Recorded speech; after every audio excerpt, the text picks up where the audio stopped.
പലരെയും പറയുമല്ലോ ഈ ഡേറ്റിൽ ജനിച്ച ആളെ വെച്ചിട്ട് വരുമ്പോൾ ഇവരുടെ ലൈഫ് ഇങ്ങനെയായിരിക്കും. ഇതിനെ ബേസ് ചെയ്തിട്ട് ജ്യോതിഷികൾ യൂസ് ചെയ്യുന്ന കുറെ ടെക്നിക്ക് ഉണ്ടല്ലോ, അപ്പൊ അതിനെ കുറിച്ച് ഒന്ന്. സർ, ഇന്ത്യയിലെ കാര്യം വിടൂ സർ. ഈ QS റാങ്കിങ്ങിൽ തന്നെ ഇടം പിടിച്ചിട്ടുള്ള ഈ പറയുന്ന വെയിൽസ് യൂണിവേഴ്സിറ്റി, UK ബേസ് ചെയ്തിട്ടുള്ള വെയിൽസ് യൂണിവേഴ്സിറ്റിയിൽ വരെയും PhD പ്രോഗ്രാംസ് ഇൻ ആസ്ട്രോളജി. എന്തുകൊണ്ട് ഇത്തരത്തിലുള്ള കാര്യങ്ങൾ എക്സിസ്റ്റ് ചെയ്യുന്നു? എല്ലാ ആൾക്കാരും സക്സസ്ഫുൾ ആവുന്നില്ലല്ലോ. അപ്പോൾ സക്സസ്ഫുൾ ആയ ആൾക്കാരെല്ലാവരും ഇത് സമയം നല്ലതായതുകൊണ്ടാണോ, അതിന്റെ പിന്നിൽ എന്തെങ്കിലും ഉണ്ടോ എന്ന് അറിയാൻ വേണ്ടി. സാർ, ഈ ജ്യോതിഷികൾക്ക് ശരിക്കും അറിയോ അവർ ചെയ്യുന്നത് തട്ടിപ്പാണ്? സാറ് എത്ര നാൾ തൊട്ടാണ് അല്ലെങ്കിൽ ഏത് വയസ്സ് തൊട്ടാണ് സാറ് വിശ്വാസങ്ങൾക്കും ജ്യോതിഷത്തിനൊക്കെ എതിരായിട്ട് ചിന്തിച്ചു തുടങ്ങിയത്? എന്തുകൊണ്ട് അങ്ങനെയാണെങ്കിൽ, ഇത് തെറ്റാണെങ്കിൽ എന്തുകൊണ്ട് അത് തള്ളിപ്പോകുന്നില്ല സർ? സാർ, അങ്ങനെ ഒരു തെളിവ് ഉണ്ടായിക്കഴിഞ്ഞാൽ സാർ ഇത്രയും നാൾ നടത്തിയ ഷോകളും അല്ലെങ്കിൽ എല്ലാം മാറ്റി പറഞ്ഞുകൊണ്ട് അതിനെ അനുകൂലിച്ചുകൊണ്ട് മുന്നോട്ട് പോകുമോ?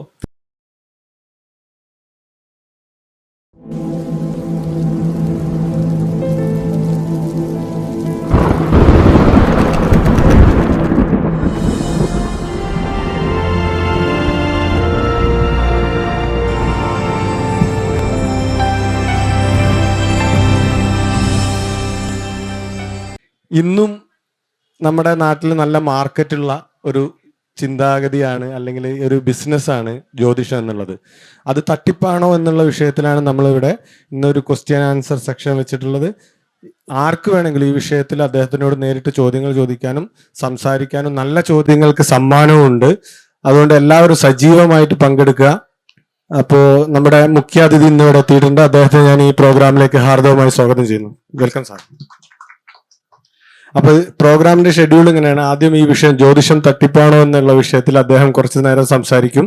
അതിനുശേഷം നിങ്ങൾക്ക് ആർക്കെങ്കിലും എന്തെങ്കിലും രീതിയിലുള്ള ചോദ്യങ്ങൾ ഉണ്ടെങ്കിൽ അദ്ദേഹത്തോട് നേരിട്ട് ചോദിക്കാവുന്നതാണ്. കൈ ഉയർത്തി കാണിച്ചാൽ ഞാൻ മൈക്കായിട്ട് അടുത്ത് വരും, അവർക്ക് ചോദിക്കാം. ജ്യോതിഷവുമായി ബന്ധപ്പെട്ട വിഷയങ്ങളിൽ എന്തും ചോദിക്കാം. കൂടാതെ രവിചന്ദ്രൻ സിയോട് മറ്റെന്തെങ്കിലും കാര്യങ്ങൾ പരമാവധി വിഷയത്തിൽ ഒതുങ്ങി നിന്നുകൊണ്ട് ചോദിക്കാൻ ശ്രമിക്കുക. എല്ലാവരും സഹകരിക്കുമെന്ന് പ്രതീക്ഷിക്കുന്നു. Thank you Yasin. എല്ലാവർക്കും നമസ്കാരം. ആദ്യമായി ഇതൊരു പബ്ലിക് പ്രോഗ്രാമാണ്. ഇത്തരമൊരു വേദിയിലേക്ക് നിങ്ങളെ അഭിമുഖീകരിക്കാനായിട്ടൊരു അവസരം ഒരുക്കി തന്ന എസൻസ് ഗ്ലോബലിന് നന്ദി പറയുന്നു. എനിക്ക് ആദ്യം പറയാനുള്ളത്, ഈ ഒക്ടോബർ 19 നടക്കുന്ന ലിറ്റ്മസ് രാജീവ് ഗാന്ധി ഇൻഡോർ സ്റ്റേഡിയത്തിൽ കടവന്ത്ര, അതിൽ നിങ്ങളെ എല്ലാവരെയും സ്വാഗതം ചെയ്യുന്നു. പിന്നെ ജ്യോതിഷം, ഞാൻ 2016 എനിക്ക് തോന്നുന്നു ഇതേ വേദിയിൽ ഒരു സംവാദം നടത്തിയിരുന്നു ജ്യോതിഷത്തെ സംബന്ധിച്ച്. അന്ന് 2-3 പേരുണ്ടായിരുന്നു. അതിലൊരാൾ എൻ്റെ തന്തയ്ക്ക് വിളിച്ചു.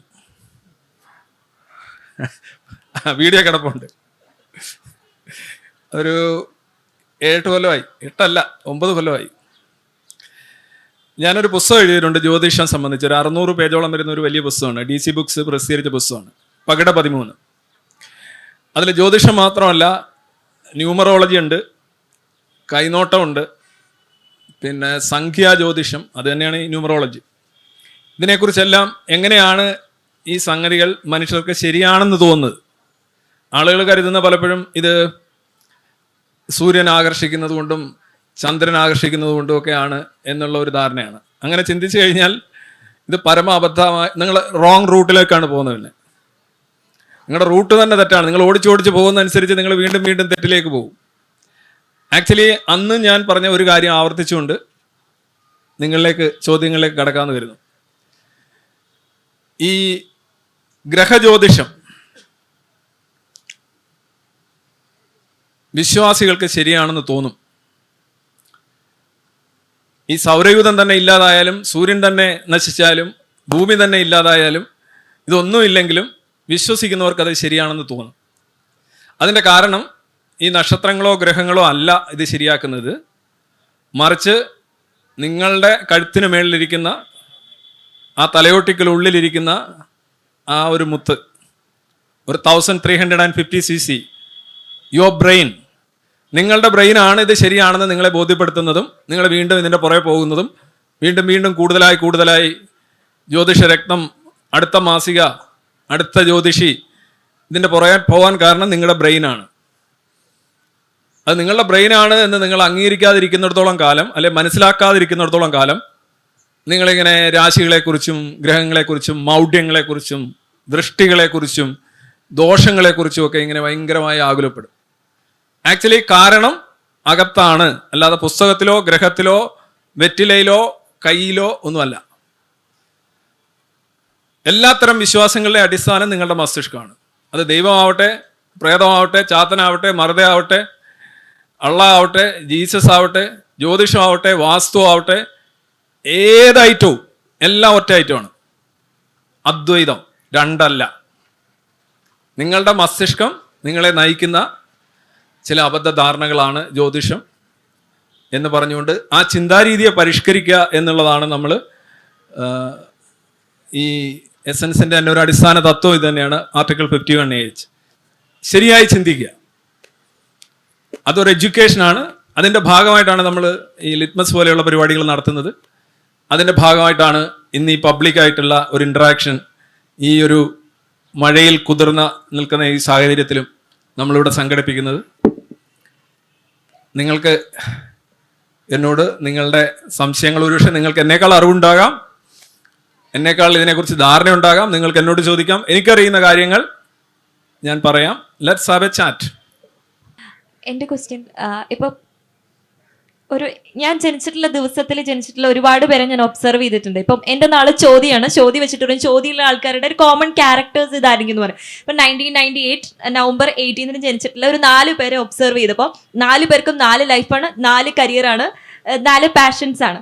അപ്പോൾ ഇവർ പലരെയും പറയുമല്ലോ ഈ ഡേറ്റിൽ ജനിച്ച ആളെ വെച്ചിട്ട് വരുമ്പോൾ ഇവരുടെ ലൈഫ് ഇങ്ങനെയായിരിക്കും എന്നുള്ളത്. പക്ഷെ ഞാൻ ഒബ്സർവ് ചെയ്തപ്പോൾ ഒരു ഡിഫറെൻറ്റ് ഇതാണ് കണ്ടത്.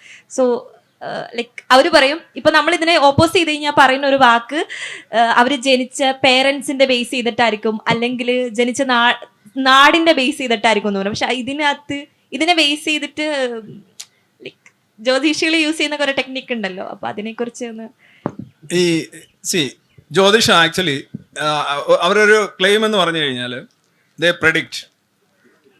പ്രഡിക്റ്റ് എന്നുള്ളതാണ് അവരുടെ ഒരു claim, basic claim. But they do not predict anything.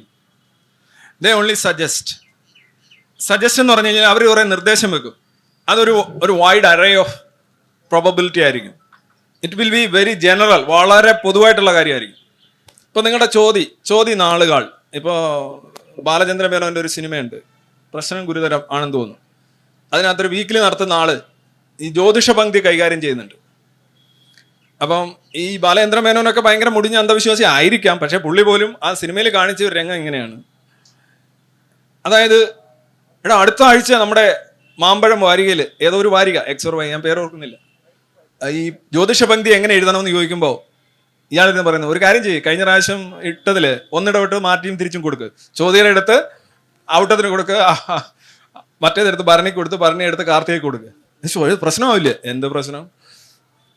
ഈ ചോദിക്ക് ഇപ്പോൾ ഒരാഴ്ച അല്ലെങ്കിൽ ഒരു മാസം അല്ലെങ്കിൽ ഒരു വർഷം കൊടുക്കുന്ന കുറേ കാര്യം, പിന്നെ സാമ്പത്തിക നേട്ടം ഉണ്ടാവും, ഉയർച്ച ഉണ്ടാവും. അപ്പം നിങ്ങൾ 4 പേര്, അതിൽ നിങ്ങൾക്ക് ഒന്നും ഉണ്ടാകുന്നില്ല, മറ്റേ ആൾക്ക് ഉണ്ടാകുന്നുണ്ട്, വേറൊരാൾക്ക് കളഞ്ഞു കിട്ടും പല രീതിയിൽ. പക്ഷെ നിങ്ങൾ നല്ലൊരു വിശ്വാസിയാണെങ്കിൽ നിങ്ങൾക്ക് ഉണ്ടാക്കിയെടുക്കാൻ പറ്റും. ലൈക്ക് നിങ്ങൾ പ്രൈവറ്റ് ബസ്സിൽ കയറുന്നു, ഒരു 100 രൂപ നോട്ട് കൊടുക്കുന്നു. കണ്ടക്ടർ പറഞ്ഞു, എൻ്റെ കയ്യിലൊന്നും ചില്ലറയില്ല കൊച്ചെ, നീ എപ്പോഴെന്തോ ഈ പൈസ ആയിട്ട് കയറി വന്നേ, എൻ്റെ കയ്യിലൊന്നും പൈസ ചില്ലറയില്ല, ഒരു കാര്യം ചെയ്യ്, ഞാൻ വാങ്ങിച്ചോളാം, കൈ വെച്ചോ. അല്ല ചേട്ടാ ഇങ്ങനെ, അല്ല വെച്ചോ. അവസാനം നിങ്ങൾ സ്ഥലത്തിറങ്ങുന്നു, കണ്ടക്ടർ വേറെ ഏതോ പൊസിഷനിൽ നിൽക്കുകയാണ്, എല്ലാവരും ഇറങ്ങാൻ പറയുന്നു, അല്ലെ അയാൾ മറന്നു പോകുന്നു, നിങ്ങൾ ഇറങ്ങുന്നു, 100 രൂപ നിങ്ങളുടെ കയ്യിരിക്കുന്നു, നോക്കുമ്പോൾ 20 രൂപ ലാഭം. ഒരു പ്രശ്നമില്ല, ഇതിനകത്ത് പറഞ്ഞിട്ടുണ്ട് സാമ്പത്തിക ലാഭം ഉണ്ടാകുമെന്ന്. നിങ്ങൾ വിശ്വാസിയാണെങ്കിൽ അതുപോലും നിങ്ങളത് ആക്കിയെടുക്കും. അത് കൺഫർമേഷൻ ബയസ് എന്ന് പറയും. അതായത് നമുക്ക് ശരിയാക്കി എടുക്കാൻ, അതായത് ഹിറ്റ്സ് എല്ലാം ഓർത്തു വെക്കും, മിസ് ആകാത്തെല്ലാം നമ്മൾ മറന്നു പോകും, അല്ലെ തഴയുകയും ചെയ്യണം. പിന്നെ ഈ നാളുകൾക്കൊക്കെ പൊതുവായിട്ടാണ് പറയുന്നത്. ഇപ്പോൾ ഉദാഹരണമായിട്ട് അശ്വതി നാളിന് ഒരു സാധനം കൊടുത്തു കഴിഞ്ഞാൽ, അശ്വതി നാളുള്ള കേരളത്തിൽ ഒരു 15 ലക്ഷം പേരുണ്ടെന്നിരിക്കട്ടെ, അല്ലെങ്കിൽ ഒരു 20 ലക്ഷം പേരുണ്ടെന്നിരിക്കട്ടെ, ഇതിൽ പലർക്കും ഇത് പൂർണ്ണമായോ ഭാഗികമായോ ശരിയാവും. ഒരാൾക്ക് ശരിയല്ലെങ്കിൽ എന്താണ് പ്രശ്നം എന്നല്ലേ ചോദിച്ചത്. അപ്പോൾ ഉദാഹരണം, വിദ്യാഭ്യാസത്തിൽ ഉന്നതി ഉണ്ടാകും. അശ്വതി നമ്പർ 1, 2, 3, 1നും 2നും ഉണ്ടായില്ല, 3 കൊണ്ടായി, 3 പറയും വന്നു അച്ചട്ടായി. 2ത്തും 3ക്കും എന്താണ് പ്രശ്നം? അപ്പോൾ അവർ പറയും ഓക്കെ, നാള് വെച്ചെല്ലാം പറയാൻ പറ്റത്തില്ല. ഇനി വേറെ കാര്യങ്ങളുണ്ട്, രാശിയുണ്ട്, ഗ്രഹനിലയുണ്ട്, സ്ഥാനമുണ്ട്, മൗഢ്യമുണ്ട്, ദൃഷ്ടിയുണ്ട്. നിങ്ങൾക്ക് നല്ല നല്ല ഗ്രഹവ്യവസ്ഥയാണെങ്കിലും ഒരു പാപഗ്രഹം അതിനെ നോക്കുകയാണെങ്കിൽ ഇതിൻ്റെ പ്രഭാവം കുറഞ്ഞു പോകും. പിന്നെ സഞ്ചാര വേഗത വരെ, റിട്രോഗ്രേഡ് മോഷൻ ഉൾപ്പെടെയുള്ള കാര്യങ്ങൾ പറഞ്ഞ്, അതായത് കണ്ടീഷൻ അപ്ലൈ എന്ന് കേട്ടിട്ടുണ്ടോ? അത് തന്നെയാണ്. നിങ്ങൾക്ക് വണ്ടി നാശമായി കഴിഞ്ഞാൽ 10 ലക്ഷം രൂപ കിട്ടും, വണ്ടിയുടെ വില കിട്ടും എന്ന് എഴുതി വെക്കും വെണ്ടക്കയിൽ. അത് തന്നെ നിങ്ങൾ ആകർഷിക്കപ്പെടും.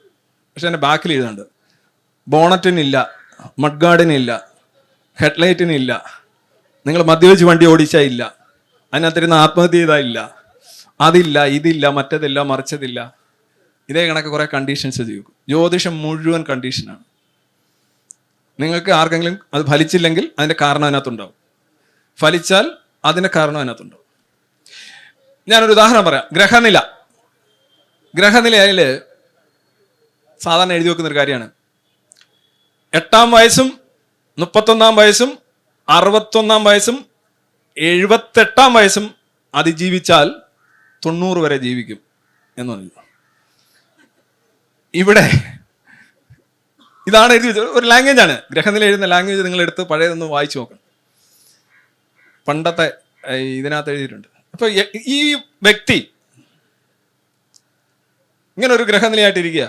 ഈ ഒരു വ്യക്തി ഏത് വയസ്സിൽ മരിച്ചാലും ഗ്രഹനില ശരിയാ. കാര്യം 8-ാം വയസ്സും 31-ഉം 64-ഉം 78-ഉം അതിജീവിച്ചാൽ 90 വരെ. അപ്പൊ 8-ന് മുന്നേ മരിക്കുകയാണെങ്കിലോ കറക്റ്റ് അല്ലേ? 8-ന് 31-നും ഇടയ്ക്ക് മരിച്ചാലോ കറക്റ്റാണ്. 31-നും 51-നും ഇടയ്ക്ക് മരിച്ചാലും കറക്റ്റാണ്. 51-നും 78-നും ഇടയ്ക്ക് 78. പിന്നെ പ്രശ്നം എന്താണ്?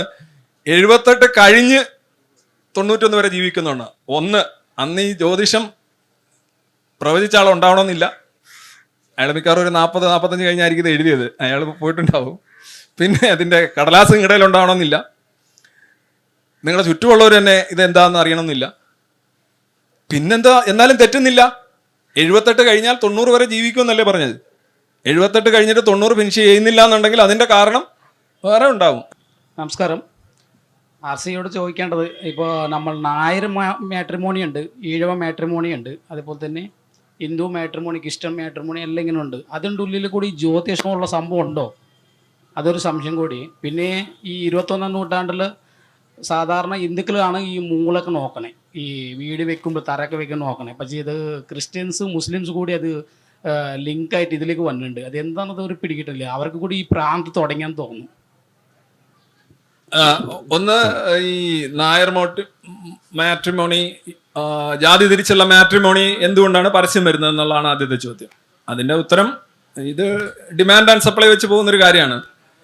നായർക്ക് നായരെ കെട്ടണം, ഈഴവർക്ക് ഈഴവരെ കെട്ടണം, മറ്റ് ഓരോ ജാതികൾക്ക് പുലയർക്ക് പുലയരെ കെട്ടണം, ക്രിസ്ത്യാനിക്ക് ക്രിസ്ത്യാനിയെ കെട്ടണം, RCക്ക് RCയെ കെട്ടണം, LCക്ക് LCയെ കെട്ടണം.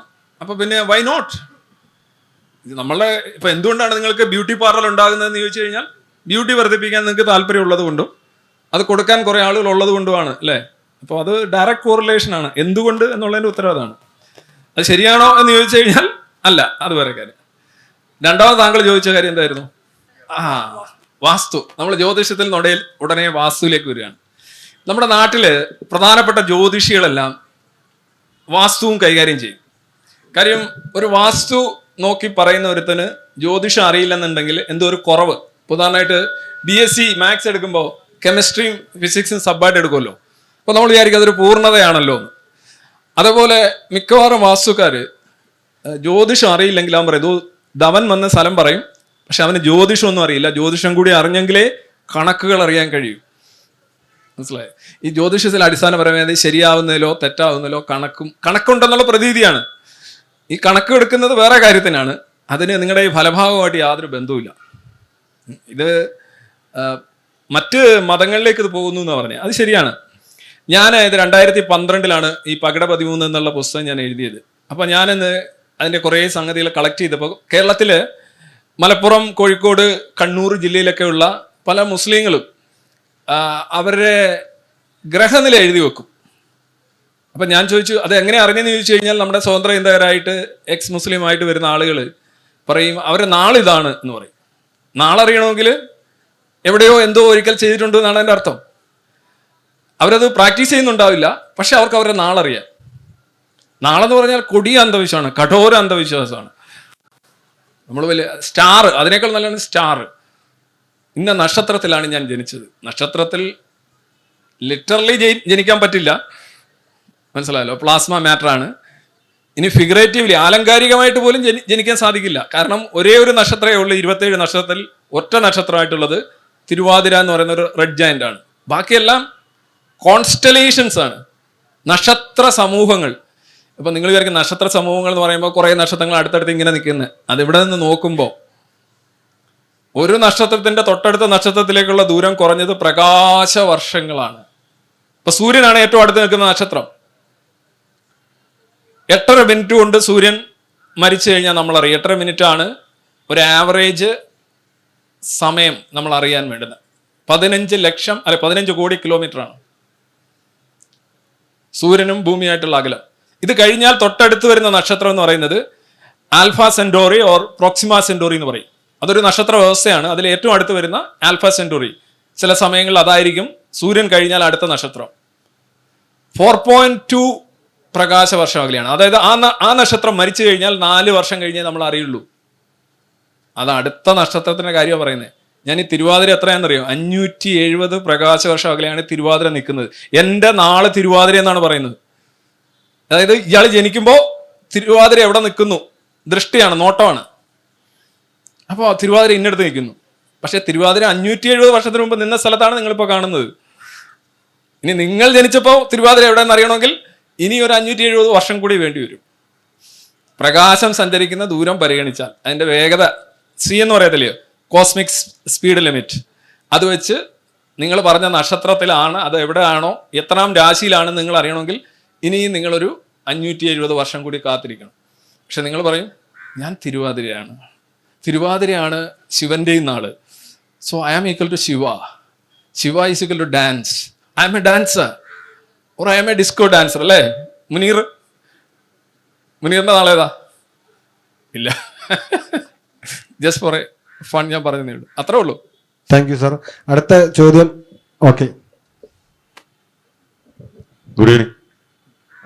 ഈ ജ്യോതിഷം പലതരത്തിൽ പല സ്ഥലത്തുമായിട്ട് ഇപ്പം ഞാൻ സെർച്ച് ചെയ്തപ്പോൾ കണ്ടത് നമ്മുടെ വെസ്റ്റേൺ, വേദിക്, പിന്നെ കൂടാതെ തന്നെ മൂന്നാമത് വരുന്ന ചൈനീസ്, അങ്ങനെ 3 തരത്തിലുള്ള വേദിക്സ് ആയിട്ട് ജ്യോതിഷം കാണിക്കുന്നുണ്ട്, അസ്ട്രോളജി. അപ്പോൾ ഇതിലെന്തെങ്കിലും കണക്ഷൻ ഉണ്ടല്ലോ, അല്ലെങ്കിൽ ഈ പലതരത്തിലുള്ള ജ്യോതിഷവുമായിട്ടുള്ളൊരു ബന്ധം ഒന്ന് പറയാമോ? ഈ വളരെ വിശകലനാത്മകമായി പറയാനുള്ള സമയമില്ല, എന്നാലും പെട്ടെന്ന് ഞാൻ ഒരു ഉദാഹരണം പറയാം. നമ്മൾ ഈ ജലൂസിൽ എന്ന് പറയുന്ന സാധനം കഴിക്കും. അത് ഗുളിക രൂപത്തിലും കിട്ടും, പൾപ്പ് രൂപത്തിലും കിട്ടും, കുടിക്കാനും കിട്ടും. ഇത് ചെയ്യുന്ന വർക്കൊന്നു തന്നെയാണ്. ഇത് ജ്യോതിഷം മാത്രമായിട്ട് നമ്മൾ എടുക്കണ്ട.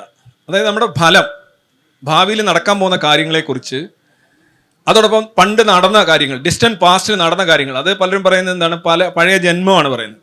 പഴയ ജന്മം എന്ന് പറഞ്ഞ ഒരു ജന്മം നമുക്ക് ആദ്യം അതിനകത്ത് വിശ്വസിക്കണം, എന്നിട്ട് വേണം അതിലെന്ത് നടന്നു എന്നറിയാൻ.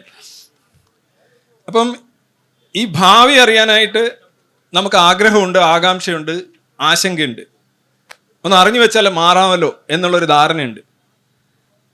അപ്പോൾ അതുകൊണ്ട് ഈ ഏൻഷ്യൻ്റ് ആയിട്ടുള്ള അല്ലെങ്കിൽ ക്ലാസിക്കൽ ആയിട്ടുള്ള ബാബിലോണിയൻ ആയിക്കോട്ടെ, കാൽഡിക് ആയിക്കോട്ടെ, ഇന്ത്യൻ ആയിക്കോട്ടെ, വെസ്റ്റേൺ ആയിക്കോട്ടെ, ഇതിൽ എന്ത് ഒബ്ജക്ട്സ് ഉപയോഗിക്കുന്നു എന്നുള്ളത് വിഷയമേ അല്ല. നമ്മൾ വിചാരിക്കും അതിനകത്താണ് ഇരിക്കുന്നത്.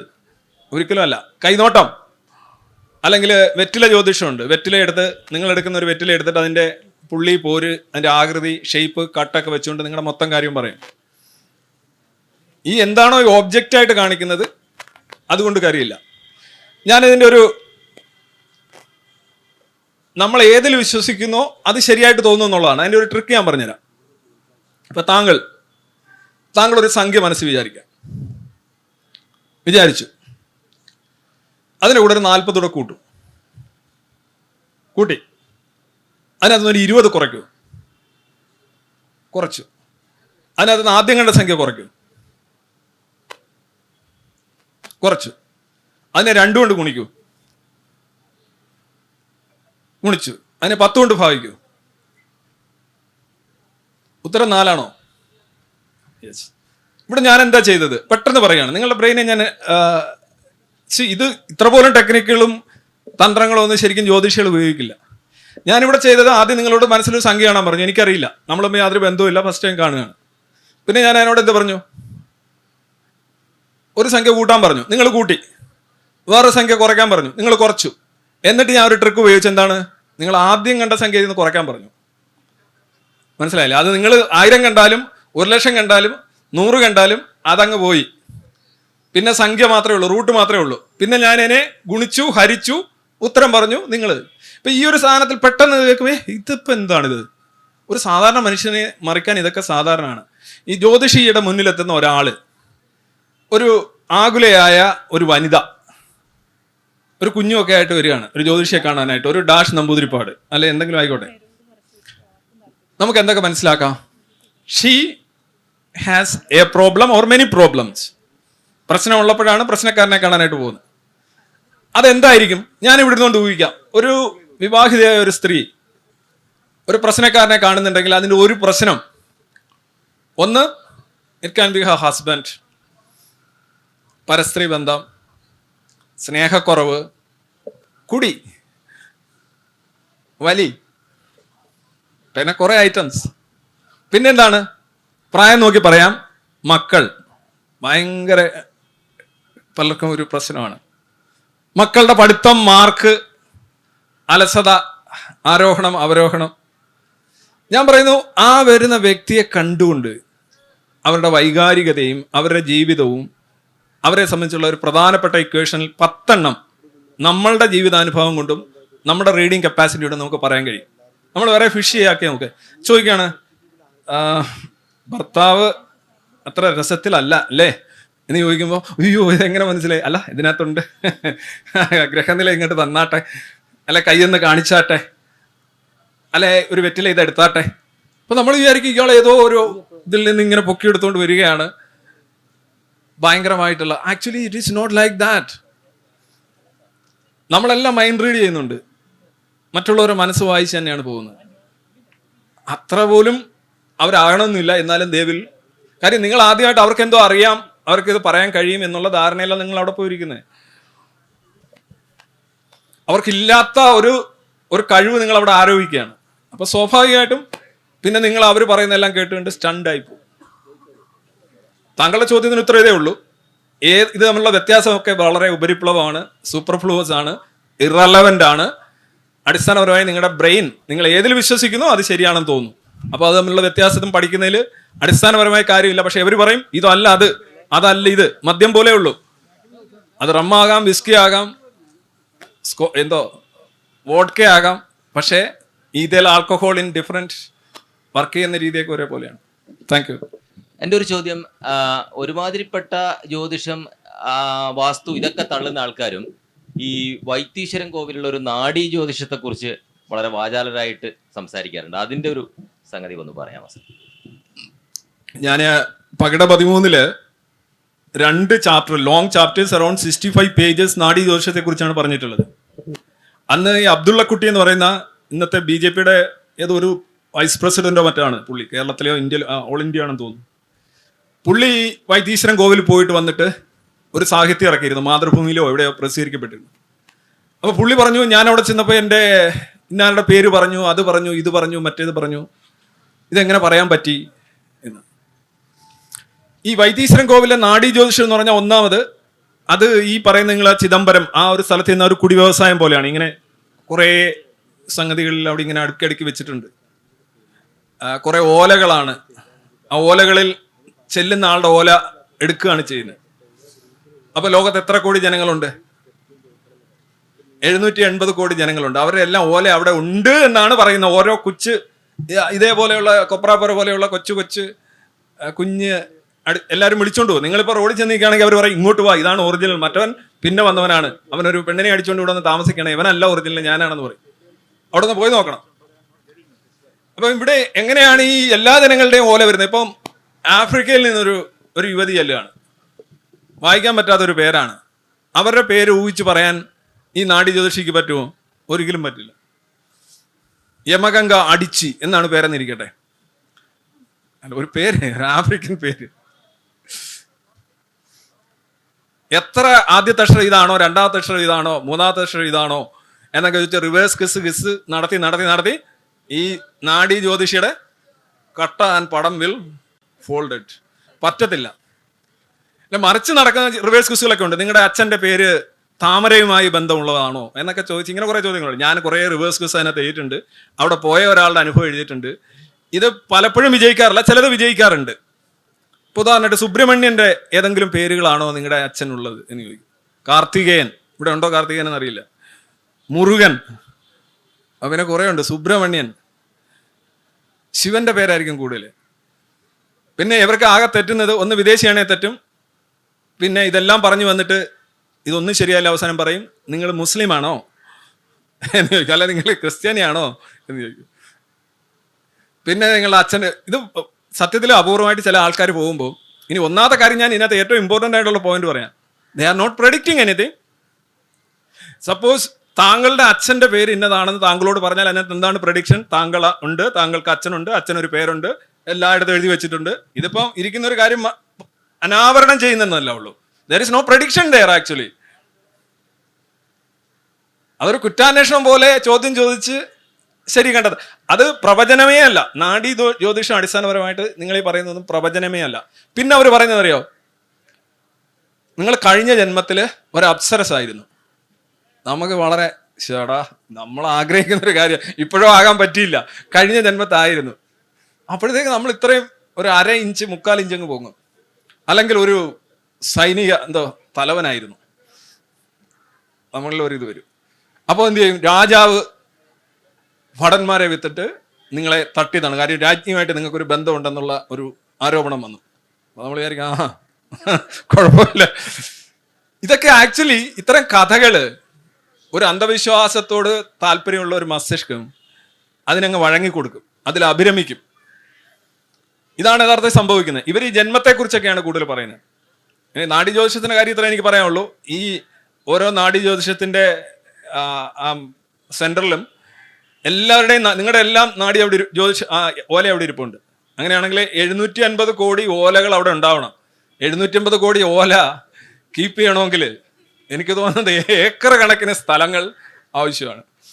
ബാക്കി ആ പുസ്തകത്തിലുണ്ട് എന്നുള്ളതാണ് എനിക്ക് പറയാൻ. ശുദ്ധ തട്ടിപ്പ് ഏറ്റവും കൂടുതൽ ഉന്നത വിദ്യാഭ്യാസം ഉള്ളവരെയാണ് ഏറ്റവും നന്നായിട്ട് തട്ടിപ്പിന് ഇതിന് വിധേയമാക്കാൻ പറ്റുന്നത്. സ്വാഭാവികമായിട്ട് മറ്റെല്ലാ അന്ധവിശ്വാസങ്ങളെയും പറയുന്ന കൂട്ടത്തിൽ പറയുന്ന പോലെ തന്നെയാണ് ആളുകളെ ഇതുകൊണ്ട് വലിയ ദോഷമൊന്നുമില്ലാത്ത ഒരു ഇതല്ല ജ്യോതിഷം. അതായത് അത് ആളുകൾക്കൊരു മാർഗവും പ്രതീക്ഷയും ഒക്കെ നൽകുന്ന ഇത്തരം സാധനങ്ങളെ അന്ധമായി എതിർക്കേണ്ട ആവശ്യമുണ്ടോ എന്നുള്ളതാണ് ചോദ്യം.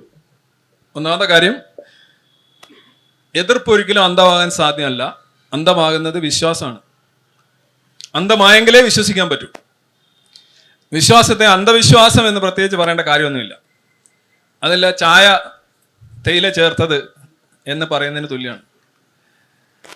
എതിർക്കാൻ കണ്ണു തുറന്നെങ്കിൽ മാത്രമേ എതിർക്കാൻ പറ്റൂ. നിങ്ങളുടെ മുന്നിൽ ഒരാൾ വന്നിരിക്കുക, അയാളെ എങ്ങനെ വെട്ടി വീഴ്ത്തും? കണ്ണടച്ചുകൊണ്ട് വെട്ടിയാൽ എവിടെ ഇരിക്കും? കണ്ണ് തുറക്കണം, പരിശോധിക്കണം, പരീക്ഷിക്കണം, ഒരുപാട് ബുദ്ധിമുട്ടുണ്ട്. പിന്നെ ഹാംലെസ് ആണ്. അതായത് ഹാംലെസ് എന്ന് പറഞ്ഞു കഴിഞ്ഞാൽ വലിയ ദ്രോഹമൊന്നുമില്ല ജ്യോതിഷം. അങ്ങനെയൊന്നും പറയരുതേ. ജ്യോതിഷം കൊണ്ട് മുടിഞ്ഞ എത്രയോ ജീവിതങ്ങളുണ്ട്, നടക്കാത്ത എത്രയോ കല്യാണങ്ങളുണ്ട്, എത്രയോ പേര് അവരുടെ ജീവിതം തന്നെ, അവരുടെ ഗ്രാമർ തന്നെ മാറിയിട്ടുണ്ട് ഈ സാധനം കാരണം. ഇത് നിങ്ങളിലേക്ക് കയറുന്നു, നിങ്ങൾ പിന്നെ വേറൊരു വ്യക്തിയായി മാറുന്നു. നിങ്ങളിത് പരിഹരിക്കാൻ നടക്കുന്നു, നിങ്ങളുടെ സമയം, ഊർജം, പണം ഇതെല്ലാം ഇങ്ങനെ പൊയ്ക്കൊണ്ടിരിക്കുന്നു. ഭയങ്കര എഡ്യൂക്കേറ്റഡ് ആയിട്ടുള്ള ആൾക്കാർ, engineers, doctors, scientist, what not, they believe in this dash shit. അപ്പൊ ഇത് ഹാംലെസ് ആണ് എന്ന് പറയരുത്. പിന്നെ ഇതിനൊരു പരിവേഷം കൊടുക്കുന്നുണ്ട് ആളുകൾ. വളരെ നൈസായിട്ട് പറ്റിക്കാൻ പറ്റിയൊരു കാര്യമാണ്. ഞാൻ പറഞ്ഞില്ലേ, ഇത് നിങ്ങളുടെ ചിന്താരീതിയിലെ പ്രശ്നം തന്നെയാണ്. അത് നിങ്ങൾ മനസ്സിലാക്കും തോറും ഒരു വലിയ ആശ്വാസം കിട്ടും. ജ്യോതിഷം കൊണ്ട് പ്രശ്നമില്ല എന്നുള്ളൊരു വാദം അത് ഇച്ചിരി കടന്നുപോയി.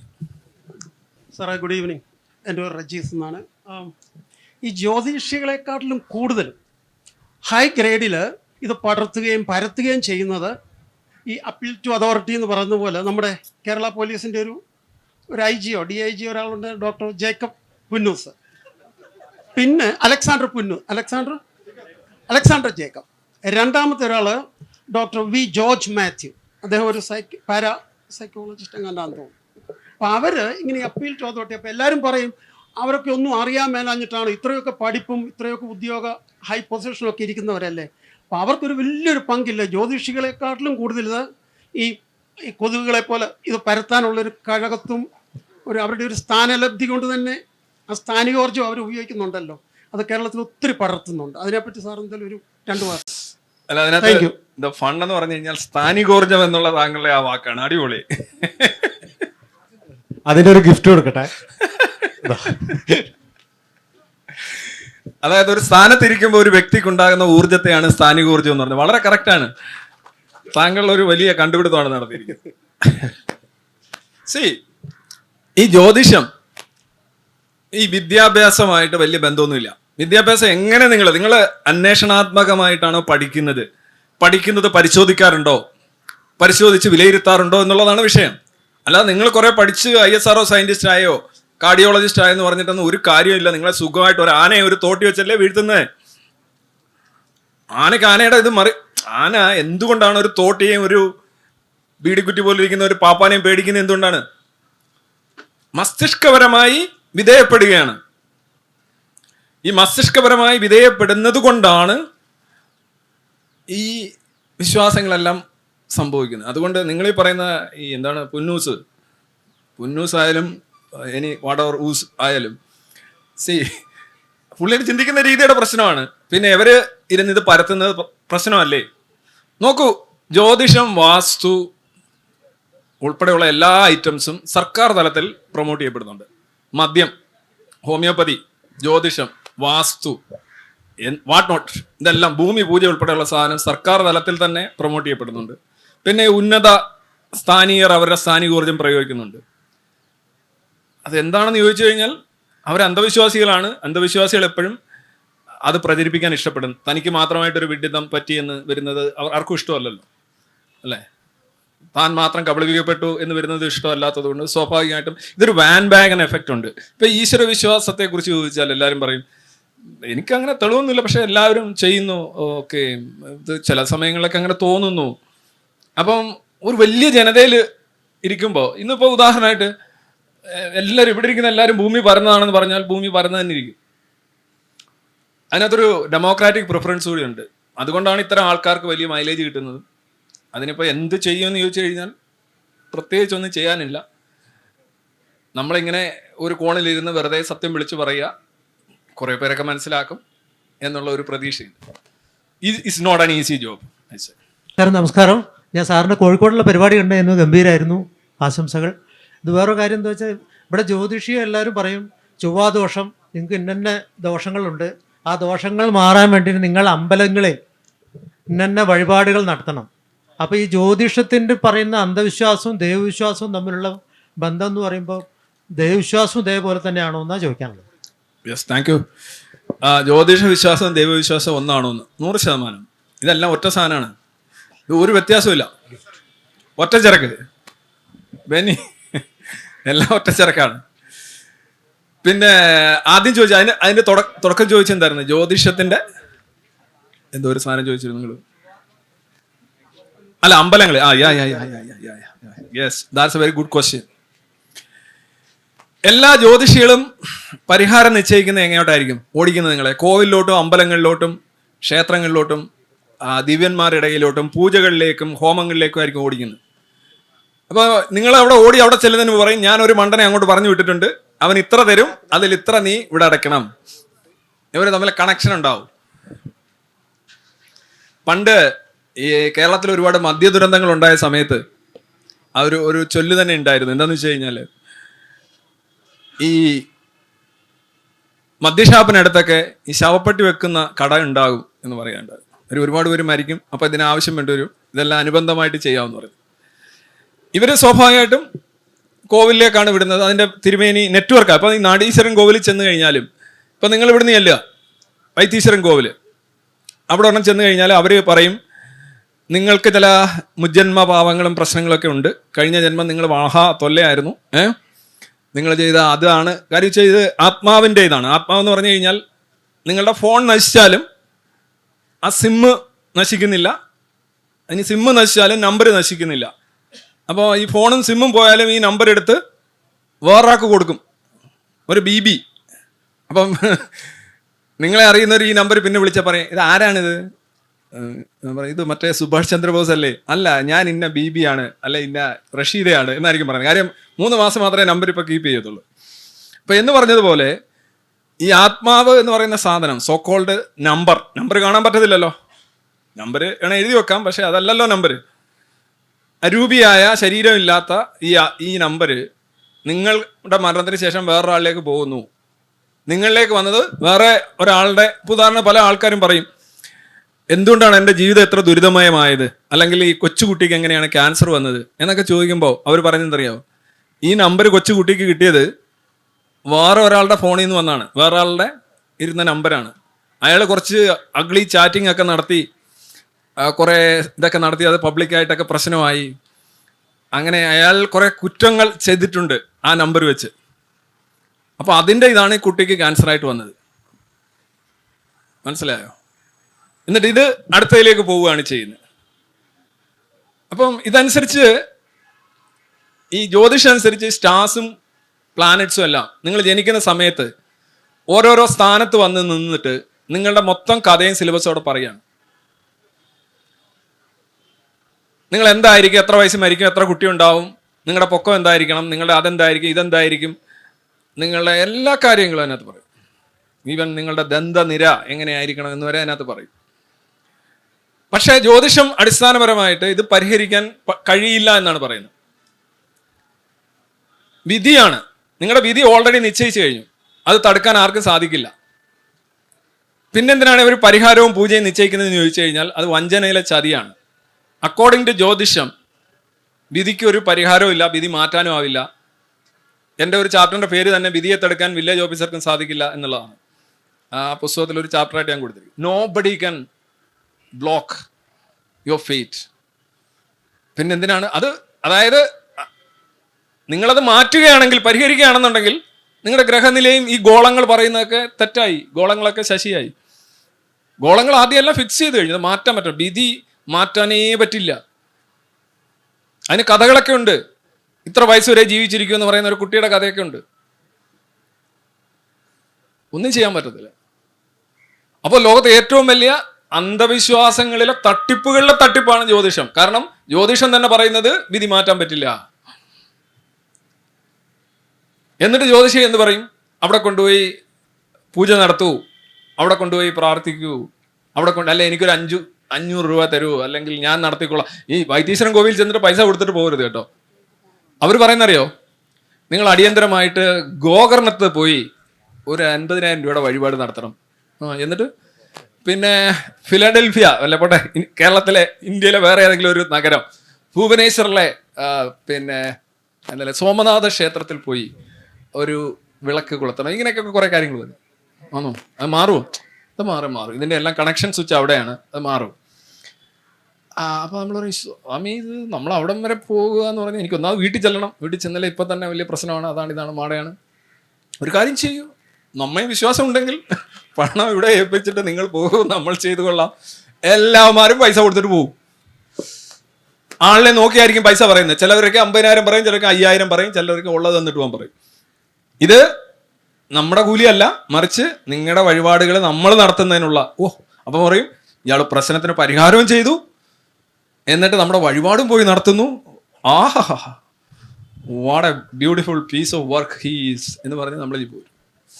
അതുകൊണ്ട് ഈ വഴിപാടും ഈ ടീമുകളെല്ലാം അത് ഒരു തട്ടിപ്പിൽ നിന്ന് മറ്റൊരു തട്ടിപ്പിലേക്ക് പോകും. സാർ, എൻ്റെ ഒരു സുഹൃത്തിനുണ്ടായ ഒരു അനുഭവം ഒന്ന് ഷെയർ ചെയ്യാണ്. അതായത് അദ്ദേഹത്തിൻ്റെ ഒരു സുഹൃത്ത് ഒരു ജ്യോത്സ്യൻ്റെ അടുത്തൊരു സംസാരിക്കണ്ടായി. അപ്പോൾ ആ ജ്യോത്സ്യം പറഞ്ഞു, നിങ്ങളുടെ സുഹൃത്തിന് മഞ്ഞപ്പിത്തം ഇത്ര ദിവസത്തിനുള്ളിൽ വരും എന്ന് പറയുകയും അത് സംഭവിക്കുകയും ചെയ്തു. അപ്പോൾ ഈ മഞ്ഞപ്പിത്തം എന്ന സുഹൃത്തിന് അറിയില്ലായിരുന്നു, തൻ്റെ സുഹൃത്ത് ഈ ജ്യോത്സ്യനെ കാണാൻ പോയ കാര്യമൊന്നും അറിയില്ലായിരുന്നു. ഇത് ഇങ്ങനെ സംഭവിച്ച ശേഷമാണ് ഇവർ തമ്മിൽ ഇങ്ങനെ പറയണേ, ഞാൻ ആ ജ്യോത്സ്യനെ കാണാൻ പോയപ്പോൾ നിന്നെ പറ്റി പറഞ്ഞിരുന്നു. അപ്പോൾ my friend was literally shocked. Why? Because ഇത്രയും സ്പെസിഫൈ ചെയ്ത് പറയാൻ, തനിക്ക് മഞ്ഞപ്പിത്തം ഇത്ര നാളിനുള്ളിൽ വരും എന്ന് പറയാൻ എങ്ങനെ സാധിച്ചെന്നുള്ളൊരു ചോദ്യം. രണ്ടാമത്തെ ഒരു ചോദ്യം എന്ന് പറഞ്ഞാൽ സമയത്തിനെ പറ്റിയിട്ടാണ്. Good time or bad time. നമ്മൾ ഈ ജോലിച്ച് നമുക്ക് നോക്കുന്നത് എനിക്ക് പ്രോസ്പെറിറ്റി കിട്ടുമോ, ഞാൻ വെൽത്തി ആവോ, ഞാൻ റിച്ച് ആവോ എന്നുള്ള ഒരു ഇതിന് വേണ്ടിയിട്ടാണ്. അപ്പോൾ എല്ലാ ആൾക്കാരും സക്സസ്ഫുൾ ആവുന്നില്ലല്ലോ. അപ്പോൾ സക്സസ്ഫുൾ ആയ ആൾക്കാരെല്ലാവരും ഇത് സമയം നല്ലതായതുകൊണ്ടാണോ, അതിന്റെ പിന്നിൽ എന്തെങ്കിലും ഉണ്ടോ എന്ന് അറിയാൻ വേണ്ടി. ആദ്യത്തെ ചോദ്യം, മഞ്ഞപ്പിത്തം വരുമെന്ന് പറഞ്ഞു. സ്പെസിഫിക് ആയിട്ട് മഞ്ഞപ്പിത്തം തന്നെ വന്നു. ആദ്യം തന്നെ നമ്മൾ മനസ്സിലാക്കണം, മഞ്ഞപ്പിത്തം എന്ന് പറയുന്ന ഒരു രോഗം ഇല്ല യഥാർത്ഥത്തിൽ. മഞ്ഞപ്പിത്തത്തിന്റെ കാരണം അറിയാമല്ലോ, പല രീതിയിൽ നിങ്ങളുടെ കണ്ണ് മഞ്ഞ, യൂറിനില് ഇതൊക്കെയാണ്. അതിന് ആയിരക്കണക്കിന് കാരണങ്ങളുണ്ടാവാം, അല്ലേ പോട്ടെ, പലതരം കാരണങ്ങൾ. മഞ്ഞപ്പിത്തം എങ്ങനെ ഉണ്ടാകും സ്പെസിഫിക് ആയിട്ട് അതൊരു സിംറ്റം ആണ്. Actually it's not actually a disease. പല ഡിസീസുകളായിരിക്കും. മഞ്ഞപ്പിത്തം എന്ന് പറയുന്നൊരു ഡിസീസ് ഇല്ല, മറിച്ച് ഈ മഞ്ഞ കാണുന്നത് പലതരം ഡിസീസുകളുടെ ഒരു റിഫ്ലക്ഷനാണ്, പ്രതിഫലനമാണ്. നിങ്ങളുടെ ഏത് അവയവത്തെയാണ്, ഏത് കണ്ടീഷൻ കൊണ്ടാണ് ആ മഞ്ഞ വരുന്നത് എന്നുള്ളതാണ്. അല്ല ഇതെല്ലാം സാധാരണയിൽ മഞ്ഞപ്പിത്തം എന്ന് പറയുന്ന രോഗം, കീഴാർനെല്ലി എന്ന് പറയുന്ന ഒരു സംഗതിയുണ്ട്. ഒന്നത് ആ രോഗത്തെക്കുറിച്ചുള്ളൊരു പ്രാചീന ധാരണയാണ്. പല കാരണങ്ങൾ കൊണ്ട് മഞ്ഞപ്പിത്തം വരാം. ഒന്ന്, പിന്നെ ഒരാള്, ഞാൻ ഇതിനേക്കാൾ വേറൊന്ന് പറഞ്ഞുതരാം. ഇത് കണ്ണടിച്ചു പോകുന്ന പ്രവചനം എന്നുള്ള നിലയിലാണ് നിങ്ങൾ പറഞ്ഞത്. ഇതൊന്നുമല്ല, ഇതൊക്കെ ശിശു.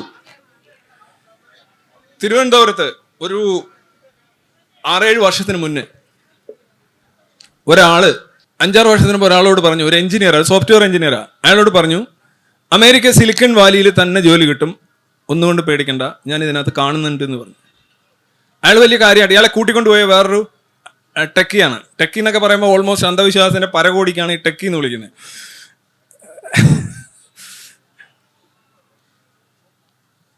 അപ്പോൾ ഇയാളുടെ ചെന്നു, ഇയാള് പറഞ്ഞു, വലിയ കാര്യമായിട്ടൊന്നും എടുത്തില്ല. 6 മാസത്തിനുള്ളിൽ സിലിക്കൺ വാലിയിലേക്ക് ഇയാൾക്ക് സെലക്ഷനായി.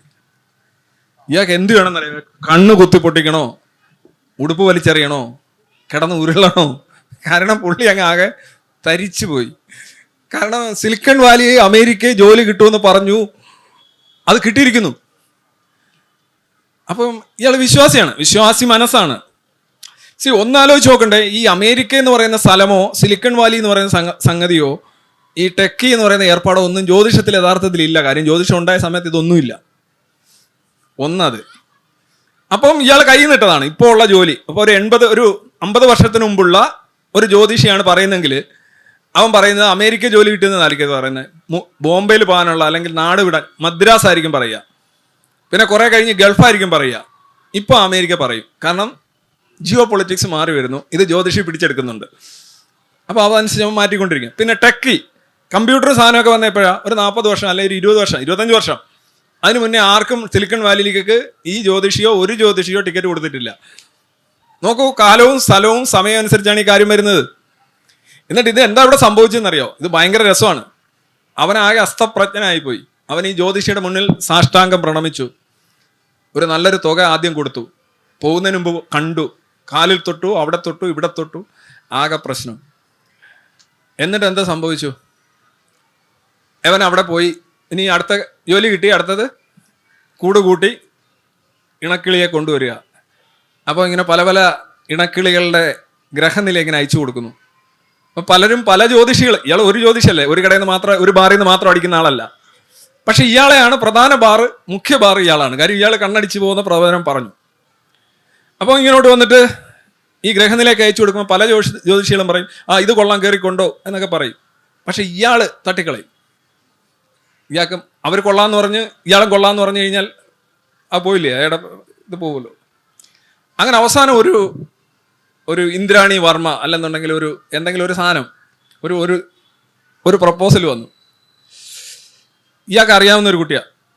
അന്നേരം ഇയാൾ പറഞ്ഞു, ഇത് അടിപൊളിയാണ്, 10ൽ 10, 10 ഗുണം 10, 10ന്റെ 10 എങ്ങനെയൊക്കെ പറഞ്ഞ് പൊരുത്തമാണ്, വിവാഹ പൊരുത്തത്തിൻ്റെ കാര്യം. അത് അതിനേക്കാൾ വിറ്റാണ്, ഞാൻ കൂടുതലൊന്നും പറയുന്നില്ല.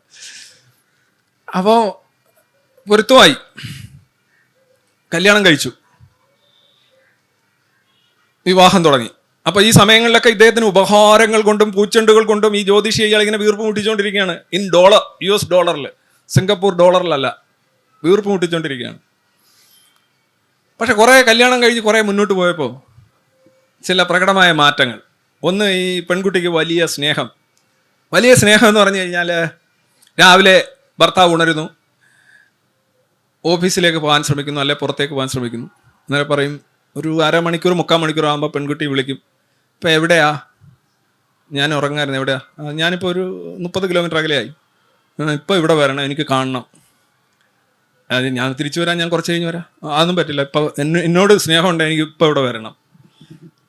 ആൾ ചോദിച്ചോ, ഇങ്ങനെയും സ്നേഹിക്കുന്ന എന്നെ ഒരു 5 മിനിറ്റ് കഴിഞ്ഞ് വണ്ടർഫുൾ വണ്ടർഫുൾ എന്ന് പറഞ്ഞ് ആദ്യത്തെ തവണ പുള്ളി വന്നു. 2, 3, 4 തവണയൊക്കെ ആയപ്പോൾ പുള്ളി ചോദിക്കാൻ തുടങ്ങി, എന്തെങ്കിലും പ്രശ്നം ഉണ്ടോ എന്നുള്ള ചോദ്യമായി. ഇത് പല പല തലങ്ങളിൽ ഈ ചോദ്യങ്ങൾ, ഇത്തരത്തിലുള്ള നിർബന്ധങ്ങളും ഷാട്ടിങ്ങളും ഒക്കെ ആയപ്പോഴത്തേക്ക് ഇയാൾക്ക് മനസ്സിലായി is in trouble, deep trouble. അപ്പോൾ പിന്നെ ചികിത്സയുടെ കാര്യങ്ങളാക്കി അപ്പോഴും ഇയാളുടെക്ക് ചെല്ലും, ജ്യോതിഷരൊക്കെ ചെല്ലും. നിങ്ങളെന്താ പറഞ്ഞത് ഇത്രയും ചേരുന്നത്? എനിക്ക് 1 മാസം കഴിഞ്ഞപ്പോൾ തന്നെ ഇത് ഇത്രയും പ്രശ്നമുള്ള ഒരാൾ, ഇത് എന്താണ് അങ്ങനെ ചെയ്ത്, അങ്ങേക്ക് ഇത് കാണാൻ കഴിഞ്ഞില്ലേ? നോ നോ നോ, ഈ ഗ്രഹങ്ങളും നക്ഷത്രങ്ങളും ഒക്കെ ഒരിക്കലും കള്ളം പറയില്ല, ഞാനിത് നിന്റെ ജോലി ഞാൻ കറക്റ്റായിട്ട് പ്രവചിച്ചില്ലേ? അത് ശരിയാണ്, പക്ഷെ ഇത് ഇങ്ങനെ ആയിപ്പോയി. അയാൾ ഏൽക്കുന്നില്ല. അവസാനം എന്ത് ചെയ്തത്? വളരെ രൂക്ഷമായി. ഇയാളെ പിന്നെ വിളിച്ചു കഴിഞ്ഞാൽ നിങ്ങൾ വിളിക്കുന്ന ആൾ ഇപ്പോൾ പരിധിക്ക് പുറത്താണ് എന്നുള്ള അവസ്ഥയായി ജ്യോതിഷി. എന്താ ചെയ്യുക? പിന്നെ അമേരിക്കയിൽ നിന്ന് വരുമ്പോൾ ഇയാൾ എന്ത് അറിയോ, ഈ പെണ്ണിൻ്റെ വീട്ടുകാരറിയാതെ ഹോട്ടലിൽ മുറിയെടുക്കും, അത്രയും സമയം സ്പെൻഡ് ചെയ്തിട്ട് തിരിച്ചു പോകും. അങ്ങനെ രണ്ടാമത് വന്നപ്പോൾ പെണ്ണ് ഇതറിഞ്ഞ് പെണ്ണ് അവിടെ ചെന്നു, അവിടെ ഭയങ്കര ബഹളമായി. അവസാനം അടി, പുക, കലാശം, ഡിവോഴ്സ് എന്ന് പറഞ്ഞാൽ അഴുക്ക ഡിവോഴ്സ്. സാധാരണ ഒരു പിരിയുകയാണ്, നമ്മളിനി കാണുമോ എന്നറിയില്ല, കണ്ടാലും സുഹൃത്തുക്കളെ പോലെ നമ്മൾ ജീവിക്കുമെന്നൊക്കെയുള്ള ഡ്രമാറ്റിക് ഡയലോഗൊക്കെ കഴിച്ചിട്ടാണല്ലോ. ഇത് ഭയങ്കരമായിട്ട് പഴുത്ത് അളിഞ്ഞ ഡൈവോഴ്സിലേക്ക് പോയി. ഈ ജ്യോതിഷിയെ തേടി പലതവണ ഇയാൾ വീട്ടിൽ ചെന്നു. ആ വീട്ടിൽ ഇയാളെ തിരസ്കരിച്ചു. ഇനി ഇയാൾക്ക് ഇതായി. സ്വാഭാവികമായിട്ട് ഇത്തരം വരുന്ന ആളുകളുടെ അടുത്ത അവസ്ഥയെന്ന് പറഞ്ഞു കഴിഞ്ഞാൽ വേറെ തലാണ്. സംഗതി എന്താ സംഭവിച്ചെന്ന് എന്താ അറിയോ? ഇത് അവിടെയുള്ള ഒരു IT സ്ഥാപനം, എന്താണ് ടെക്നോ പാർക്ക്, അവിടെയുള്ള ഈ കുറേ ആളുകൾക്ക് അന്ന് ഈ US എന്ന് പറയുന്നത് സിലിക്കൺ വാലിയിലേക്ക് തന്നെ ഈ അവരെ കമ്പനി വഴി കൂട്ടിക്കൊണ്ടു പോകുന്ന H1B വിസ എന്നൊക്കെ പറയുന്ന ഒരു സെറ്റപ്പ് നിങ്ങൾക്ക് അറിയാമല്ലോ. അതങ്ങനെ പലർക്കും കിട്ടുമായിരുന്നു. അപ്പോൾ അങ്ങനെ പലരും അവിടെ വരികയും ഇയാളുടെ ഒരു സ്ഥിരം പരിപാടിയാണ് ഈ പറയുന്ന ടെക്നോ പാർക്കിൽ നിന്ന് വരുന്ന ആളുകൾക്ക് ഒരു അമേരിക്കൻ മോഹം ഉണ്ടാകും എന്നുള്ളത് ഒരു ചീൾ അസംഷൻ മാത്രമാണ്. ഇയാളിത് പലർക്കും പ്രയോഗിക്കുന്ന പലതും ശരിയാവും. അങ്ങനെ അമേരിക്കൻ തൊഴിൽ പ്രവചിച്ച ആളെന്ന നിലയിൽ ഇയാൾ ഭയങ്കരമാണ്. അപ്പോൾ ഈ കൊണ്ടുവന്നവനും ഇതേ കണക്കൊരു സാധനമുണ്ട്. അപ്പം എല്ലാവർക്കും ആഗ്രഹമുണ്ട്, ആഗ്രഹമുള്ള കാര്യം പറയുന്നു, കുറേ പേർ ഇപ്പോൾ ഫലിക്കുന്നു. ഫലിക്കാത്തവരുടെ കാര്യം എന്താണ്? അവരുടെ ജ്യോതിഷത്തിൽ വേറെ കണ്ടീഷൻ അപ്ലൈ പ്രശ്നമുണ്ട്. അപ്പോൾ ഇയാൾ എങ്ങനെ നോക്കിയാലും ഇയാൾ വിജയിച്ചുകൊണ്ടിരിക്കുകയാണ്. ഇവന്മാർ കരുതുന്നത് എന്താണ്? ഈ അമേരിക്കയിൽ ജോലി കിട്ടുമെന്ന് പ്രവചിച്ചിരിക്കുന്നു ഇയാൾ, അതേപോലെ നടന്നിരിക്കുന്നു. ഈ പ്രവചനങ്ങളൊക്കെ ശരിയാകുമ്പോൾ ആക്ച്വലി നമ്മൾ never respect your brain. That's A real problem. Upstairs ഉപയോഗിക്കുന്നില്ല എന്നുള്ളതാണ് എൻ്റെ പ്രശ്നം. നിങ്ങളുടെ വിദ്യാഭ്യാസമൊന്നും ഇതൊരു കർഷകന് മനസ്സിലാവും, ഒരു ചുമട്ടുതൊഴിലാളിക്ക് മനസ്സിലാവും, ഈവൻ ഒരു ബെഗർ സ്ട്രീറ്റിൽ ഭക്ഷണം ഇരുന്ന് താമസിക്കുന്ന അല്ലെങ്കിൽ വാങ്ങുന്ന ഒരാൾക്ക് പോലും അയാളുടെ ഈ സാധനം ഉപയോഗിക്കാന്നുണ്ടെങ്കിൽ മനസ്സിലാവും. ഇല്ലെന്നുണ്ടെങ്കിൽ നിങ്ങളിനി അങ്ങ് PhDയോ എന്തോന്നോ എവിടെ പോയാലും ഒരു കാര്യമില്ല. വിദ്യാഭ്യാസം സഹായകരമാണ്, ഹെൽപ്ഫുള്ളാണ്. പക്ഷേ വിദ്യാഭ്യാസം കൊണ്ട് മാത്രം നിങ്ങൾക്ക് കിടക്കില്ല. ക്രിട്ടിക്കൽ തിങ്കിങ് വേണം, നിങ്ങളുടെ ബ്രെയിനെ ട്രസ്റ്റ് ചെയ്യണം, ചിന്തിക്കാൻ തയ്യാറാണ്. അതാണ് താങ്കളുടെ ആ ഒരു ചോദ്യത്തിന് എനിക്ക് ഉത്തരമായിട്ട് പറയാനുള്ളത്. Thank you. Good evening sir, എൻ്റെ പേര് വിശാൽ എന്നാണ്. സാർ പറഞ്ഞു ജ്യോതിഷം എന്ന് പറയുന്ന ഒരു മിത്താണ്. ഓക്കെ, സോ സർ, ജ്യോതിഷം എന്ന് പറയുന്ന ഒരു കോൺസെപ്റ്റ് മിത്താണെങ്കിൽ ഇന്ത്യയിൽ ഇന്ന് പറയുന്ന NIRF റാങ്കിങ്ങിൽ 1ഉം 2ഉം വരുന്ന ഈ പറയുന്ന JNU ആണെങ്കിലും ബനാറസ് യൂണിവേഴ്സിറ്റി ആണെങ്കിലും അവിടെയെല്ലാം ഈ പറയുന്ന ജ്യോതിഷം റിലേറ്റ് ചെയ്തിട്ടുള്ള കോഴ്സസ്, MA പ്രോഗ്രാംസും PhD പ്രോഗ്രാംസും. സർ, ഇന്ത്യയിലെ കാര്യം വിടൂ സർ, ഈ QS റാങ്കിങ്ങിൽ തന്നെ ഇടം പിടിച്ചിട്ടുള്ള ഈ പറയുന്ന വെയിൽസ് യൂണിവേഴ്സിറ്റി, UK ബേസ് ചെയ്തിട്ടുള്ള വെയിൽസ് യൂണിവേഴ്സിറ്റിയിൽ വരെയും PhD പ്രോഗ്രാംസ് ഇൻ ആസ്ട്രോളജി. എന്തുകൊണ്ട് ഇത്തരത്തിലുള്ള കാര്യങ്ങൾ എക്സിസ്റ്റ് ചെയ്യുന്നു? സർ, വെയിൽസ് യൂണിവേഴ്സിറ്റി നോക്കുവാണെങ്കിൽ ലോകത്തിൽ തന്നെ സാറിനറിയാം സയന്റിഫിക് ജേർണൽസ് ഏറ്റവും കൂടുതൽ പ്രസിദ്ധീകരിക്കപ്പെടുന്ന ഒരു യൂണിവേഴ്സിറ്റിയാണ്. അവിടെ ഈ പറയുന്ന PhD ഇൻ ആസ്ട്രോളജി ഇതുപോലത്തെ കാര്യങ്ങൾ എങ്ങനെ എക്സിസ്റ്റ് ചെയ്യുന്നു? ഇതാണ് എൻ്റെ ക്വസ്റ്റ്യൻ. Thank you. ഓക്കെ, ഈ ആസ്ട്രോളജി അല്ലെന്നുണ്ടെങ്കിൽ ഇത്തരം യൂണിവേഴ്സിറ്റി ബിരുദങ്ങളോ PhDകളോ ഗവേഷണ ബിരുദങ്ങളോ ഏതെങ്കിലും യൂണിവേഴ്സിറ്റിയിൽ ഉണ്ട് എന്നുള്ളത് ഇതിൻ്റെ ട്രൂത്ത് ക്ലെയിം സംബന്ധിച്ച് യാതൊന്നും വ്യക്തമാക്കുന്നില്ല. കാരണം കേരള യൂണിവേഴ്സിറ്റിയിലുണ്ട്. ഇപ്പോൾ കേരളത്തിൽ ഇത് ഭയങ്കര ശാസ്ത്രീയമായി തെളിയിക്കപ്പെട്ടുകൊണ്ടാണോ കേരള യൂണിവേഴ്സിറ്റിയിൽ വേദാന്തം, ജ്യോതിഷം, MA സംസ്കൃതം എടുക്കുന്നവർക്ക് പഠിക്കാനുണ്ട്. യൂണിവേഴ്സിറ്റിയുടെ സിലബസ് നോക്കും. അപ്പോൾ നമ്മൾ ദൂരെ എവിടെയോ ഒരു യൂണിവേഴ്സിറ്റി എന്ന് പറഞ്ഞ് പോകേണ്ട കാര്യമില്ല. വാസ്തു ഗുരുകുലമുണ്ട്. വാസ്തുവിദ്യ, വാസ്തുശാസ്ത്രം പഠിപ്പിക്കുന്ന കേരള ഗവൺമെൻറ്റിൻ്റെ സ്ഥാപനമാണ്, അല്ലെങ്കിൽ അവർ എയ്ഡ് ചെയ്യുന്ന സ്ഥാപനമാണ്. ഇപ്പോൾ അങ്ങനെ കുറേ കാര്യങ്ങളുണ്ട്. മദ്യം വിൽക്കുന്നു, ഹോമിയോപ്പതി ഉണ്ട്, ആസ്ട്രോളജി ഉണ്ട്. ഏതെങ്കിലും യൂണിവേഴ്സിറ്റി എടുത്തിട്ടുണ്ട്. യൂണിവേഴ്സിറ്റി എടുക്കുന്ന കാര്യങ്ങൾ ഉദാഹരണമായിട്ട് നോക്കുക. ഫിലോസഫി യൂണിവേഴ്സിറ്റി എടുക്കുക, സാഹിത്യം, പല പല കാര്യങ്ങൾ ഇതേപോലെ എടുക്കുന്നുണ്ട്. അതിനകത്ത് ചിലപ്പം ഗവേഷണം നടക്കും. ഇതൊന്നും അതിൻ്റെ ഒരു സയൻറ്റിഫിക് ആയിട്ടുള്ള ഡബിൾ ബ്ലൈൻഡ് ടെസ്റ്റ് നോക്കിയിട്ടോ അല്ലെങ്കിൽ അതിൻ്റെ ഡീറ്റെയിൽസോ ഡേറ്റോ നോക്കിയിട്ടോ ചെയ്യുന്നൊരു കാര്യമല്ല ഇത്. ഇതൊരു അനുഭവശാസ്ത്രമാണ്. അത് പഠിപ്പിക്കുന്നു എന്നുള്ളത് ഏതെങ്കിലും യൂണിവേഴ്സിറ്റി, ഞാൻ ഒരു പർട്ടിക്കുലർ യൂണിവേഴ്സിറ്റി പറയുന്നില്ല, കേരള യൂണിവേഴ്സിറ്റി ഉൾപ്പെടെയാണെങ്കിലും അത് പഠിപ്പിക്കുന്നു എന്നുള്ളത് അതിൻ്റെ സത്യ അല്ലെങ്കിൽ അതിൻ്റെ വസ്തുത സംബന്ധിച്ചുള്ള ഒരു തെളിവ് എങ്ങനെയാകും എന്ന എൻ്റെ ചോദ്യം. അങ്ങനെയാണെങ്കിൽ ഹോമിയോപ്പതി ശരിയാണ്, മദ്യം ശരിയാണ്, എല്ലാം ശരിയാണ്. അങ്ങനെയാണെങ്കിൽ കൊടുക്കും, മൈക്ക് കൊടുക്കും. പിന്നെ ഞാൻ ജ്യോതിഷം മിത്താണെന്ന് ഞാൻ പറഞ്ഞിട്ടില്ല. ജ്യോതിഷം ഒരു അന്ധവിശ്വാസമാണ് എന്നാണ് ഞാൻ പറഞ്ഞില്ല. മിത്ത് എന്നുള്ള വാക്ക്.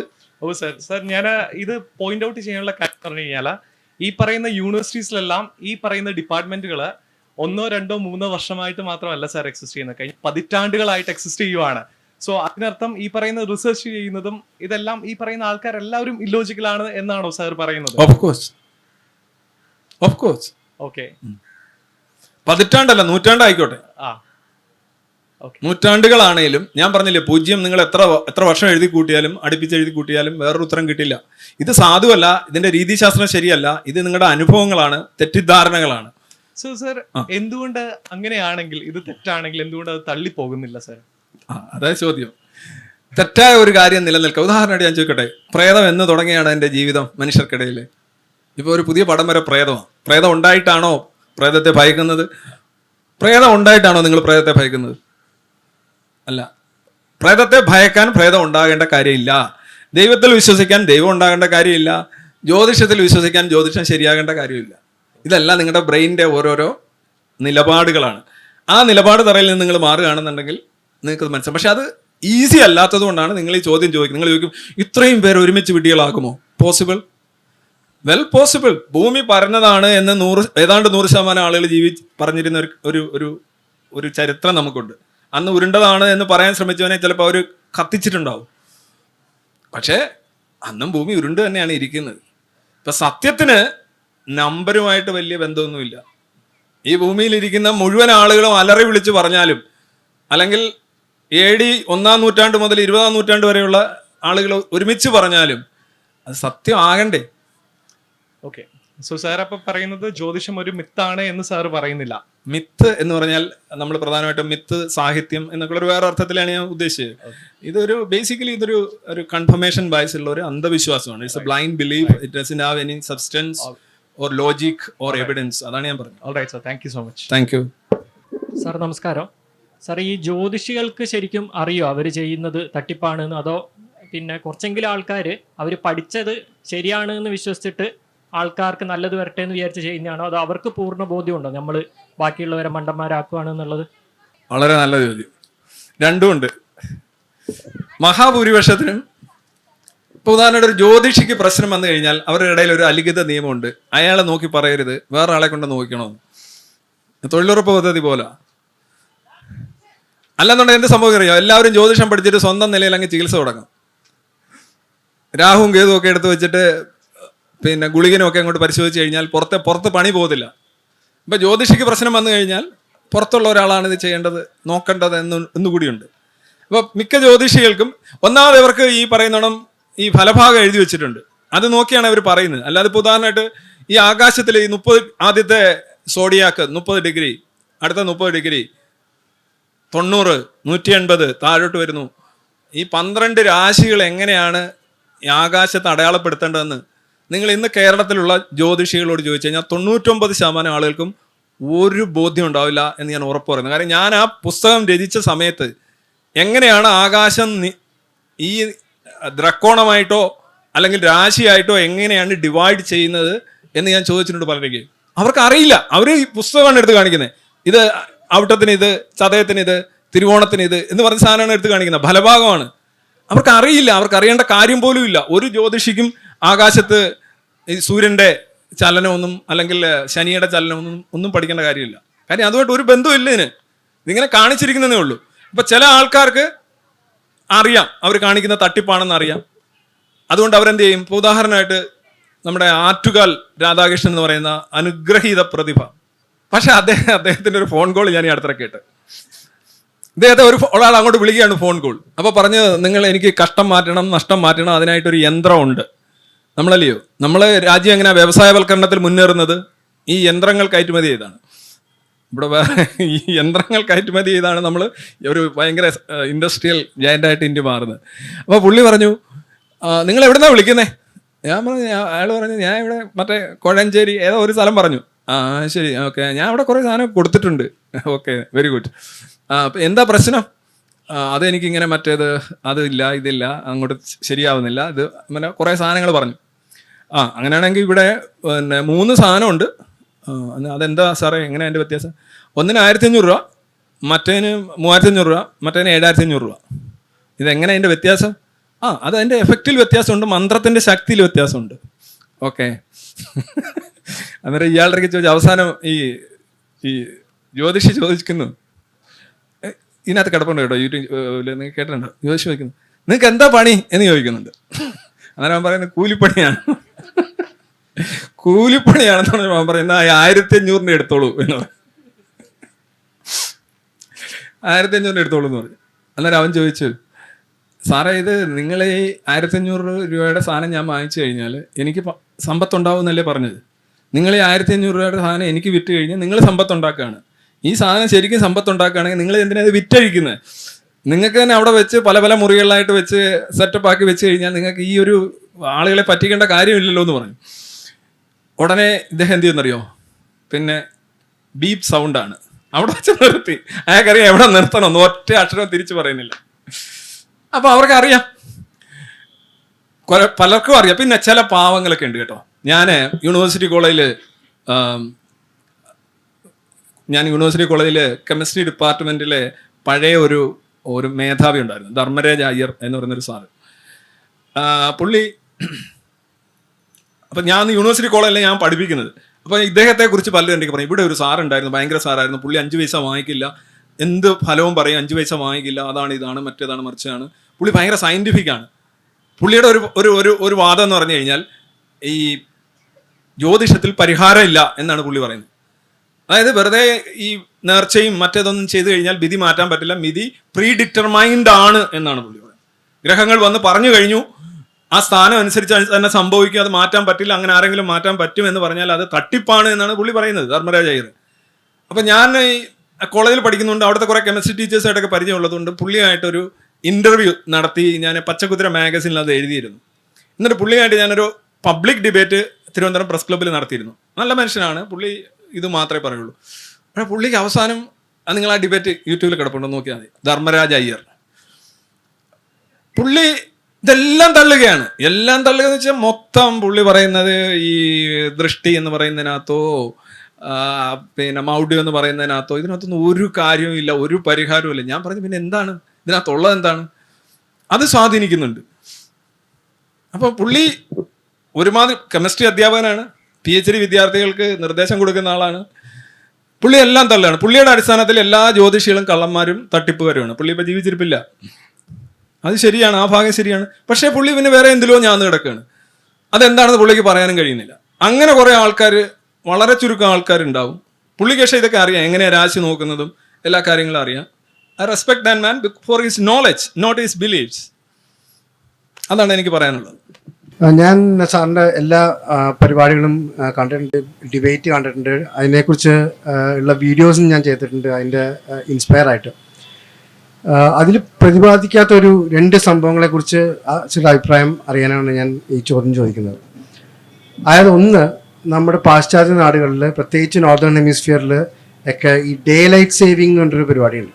അതായത് സമ്മർ ആകുമ്പോൾ നമ്മുടെ ക്ലോക്ക് ഒരു മണിക്കൂർ മുമ്പോട്ടാക്കുക, വിൻ്റർ ആകുമ്പോൾ പുറകോട്ടാക്കുക, അങ്ങനൊരു സംഭവം. അത് ജ്യോതിഷത്തിൽ വരുമ്പോൾ സമയം മാറില്ലേ എന്നുള്ളത് ഫസ്റ്റ് ക്വസ്റ്റ്യൻ. ഇനിയിപ്പോൾ കേരളത്തിലെ ജ്യോതിഷികൾ പറയും അത് അവിടുത്തെ കാര്യമാണല്ലോ, കേരളത്തിൽ പ്രശ്നമൊന്നുമില്ലല്ലോ എന്ന് പറഞ്ഞു കഴിഞ്ഞാൽ കേരളത്തിൽ പ്രശ്നമുള്ള ഒരു സംഭവമുണ്ട്. അതായത് ലീപ്പ് ഇയർ, ലീപ്പ് സെക്കൻഡ് എന്നൊക്കെ പറഞ്ഞ സംഭവം. ആ ലീപ്പ് ഇയർ വരുമ്പോൾ ഒരു ദിവസം തന്നെ 4 കൊല്ലം കൂടുമ്പോൾ മാറും. പിന്നെ ലീപ്പ് സെക്കൻഡ് ആ 400 കൊല്ലം കഴിയുമ്പോൾ ആ ലീപ്പ് ഇയർ അല്ലാണ്ടാവും. അങ്ങനെയൊക്കെ വരുമ്പോൾ പഞ്ചാംഗത്തിലും മാറ്റം വരില്ലേ? അതായത് ഇപ്പോൾ ഇന്ന് സൂര്യനോ അല്ലെങ്കിൽ ചന്ദ്രൻ തിരുവാതിരയുടെ അടുത്താണെന്നുണ്ടെങ്കിൽ ഈ 4 കൊല്ലത്തെ മാറ്റം കാരണം ഇന്ന് തിരുവാതിരയുടെ അടുത്തായിരിക്കില്ലേ ചന്ദ്രൻ? ഇതാണ് എൻ്റെ ചോദ്യം. ഞാൻ പുസ്തകത്തിൽ എഴുതിയിട്ടുണ്ട്. അമേരിക്കൻ പ്രസവം എന്ന് പറയുന്നൊരു അമേരിക്കയിലെ പ്രസവം അമേരിക്കയിലെ സമയമാണോ ഇന്ത്യയിലെ സമയമാണോ എടുക്കുന്നതെന്നും പറഞ്ഞ് ആ ഒരു ടോപ്പിക്കിൻ്റെ ഞാൻ ഇത് വിശദമായിട്ട് പറഞ്ഞിട്ടുണ്ട്. ഇതിൻ്റെ നമ്പർ 1 കാര്യം എന്ന് പറഞ്ഞു കഴിഞ്ഞാൽ there is no one time. Time എന്ന് പറയുന്നത് ലോക്കലാണ്. ഈവൻ 360 ഡിഗ്രി രേഖാംശ രേഖ, ഈ ലോഞ്ചിറ്റ്യൂഡ് എന്ന് പറയുന്ന സാധനം, അതിൽ ഒരു രേഖാംശ രേഖ എന്ന് പറഞ്ഞാൽ ഒരു ടൈം സോണാണ്. അങ്ങനെ ഇങ്ങനെയാണ് പോകുന്നത്. 180 അക്ഷാംശ രേഖ, അത് സ്ഥാനീയമാണ്. ടൈം നോക്കുമ്പോൾ നമ്മൾ നോക്കുന്ന രേഖാംശ രേഖയാണ്. അതുകൊണ്ടാണ് ഇന്ത്യൻ സ്റ്റാൻഡേർഡ് ടൈം ഇപ്പോൾ ഒരു UP-യിലൂടെ കടന്നു പോകുന്ന ഒരു രേഖയാണ്. 5.5 മണിക്കൂർ മുന്നിലാണ് ലണ്ടൻ ടൈം, ഗ്രീൻവിച്ച് ടൈമിനേക്കാൾ 5.5 മണിക്കൂർ മുന്നിലാണ്. പക്ഷേ ഇന്ത്യയുടെ മാത്രം എടുത്തു നോക്കൂ. ഈ കേരളത്തിൻ്റെ കാര്യം നിങ്ങൾ പറഞ്ഞില്ലേ, കൊച്ചിയിലെ ടൈം അല്ല തിരുവനന്തപുരത്തെ, കൊച്ചിയിലെ ടൈം അല്ല എടപ്പള്ളിയിലെ ടൈം, എടപ്പള്ളിയിലെ ടൈം അല്ല വെറ്റിലെ ടൈം. അവർ പറയും 1 സെക്കൻഡ് മാറിയാൽ, ഓ എൻ്റെ അമ്മോ, 1 സെക്കൻഡ് മാറിയാലെങ്കിൽ ഓരോരോ നൂല് പിടിച്ച് കോടിക്കണക്കിന് ജ്യോതിഷം ഉണ്ടാക്കേണ്ടി വരും. സമയം വളരെ നമ്മൾ ഇന്ത്യയിലെ സമയം ഇപ്പോൾ ഉദാഹരണമായിട്ട് ടൈം എത്രയാ? ഓക്കെ, 6:40. എടപ്പള്ളി കൊച്ചി, ഇതെന്ത് സ്ഥലത്തിന്റെ പേര്? Marine drive Kochi, 6:40. പക്ഷെ ഇത് ഇവിടുത്തെ സമയമല്ല. ഇവിടെ ഒരു ജ്യോതിഷി ഇരുന്ന് 6:40 കൊച്ചി എന്ന് പറഞ്ഞൊരു ടൈം അടിച്ചു കഴിഞ്ഞാൽ നിങ്ങൾ യഥാർത്ഥ സമയം നോക്കുകയാണെങ്കിൽ ഇതല്ല. ഈ സമയം എന്ന് പറഞ്ഞു കഴിഞ്ഞാൽ 82.5 ഡിഗ്രി ഈസ്റ്റേൺ ടൈമാണിത്. നമ്മൾ 82.5 ഈസ്റ്റേൺ അല്ല, നമ്മൾ കുറച്ചുകൂടെ പടിഞ്ഞാറ് കിടക്കുക. കിടക്കുകയാണ്. കേരളത്തിൽ തന്നെ മിനിറ്റുകളുടെ വ്യത്യാസം ഉണ്ടാവും. 82.5 ആണ് 5.5 മണിക്കൂറിന്റെ വ്യത്യാസമെങ്കിൽ നമ്മൾ 80-ൽ കിടക്കുകയാണെന്ന് നോക്കുക, മിനിറ്റുകളുടെ വ്യത്യാസമായില്ലേ? ഇപ്പൊ ഞാൻ അതിനൊരു ഉദാഹരണം പറയുകയാണെന്നുണ്ടെങ്കിൽ Arunachal Pradesh is the eastern most point and Rann of Kutch or Gujarat western most point. ഈ 2 സ്ഥലങ്ങളിലെ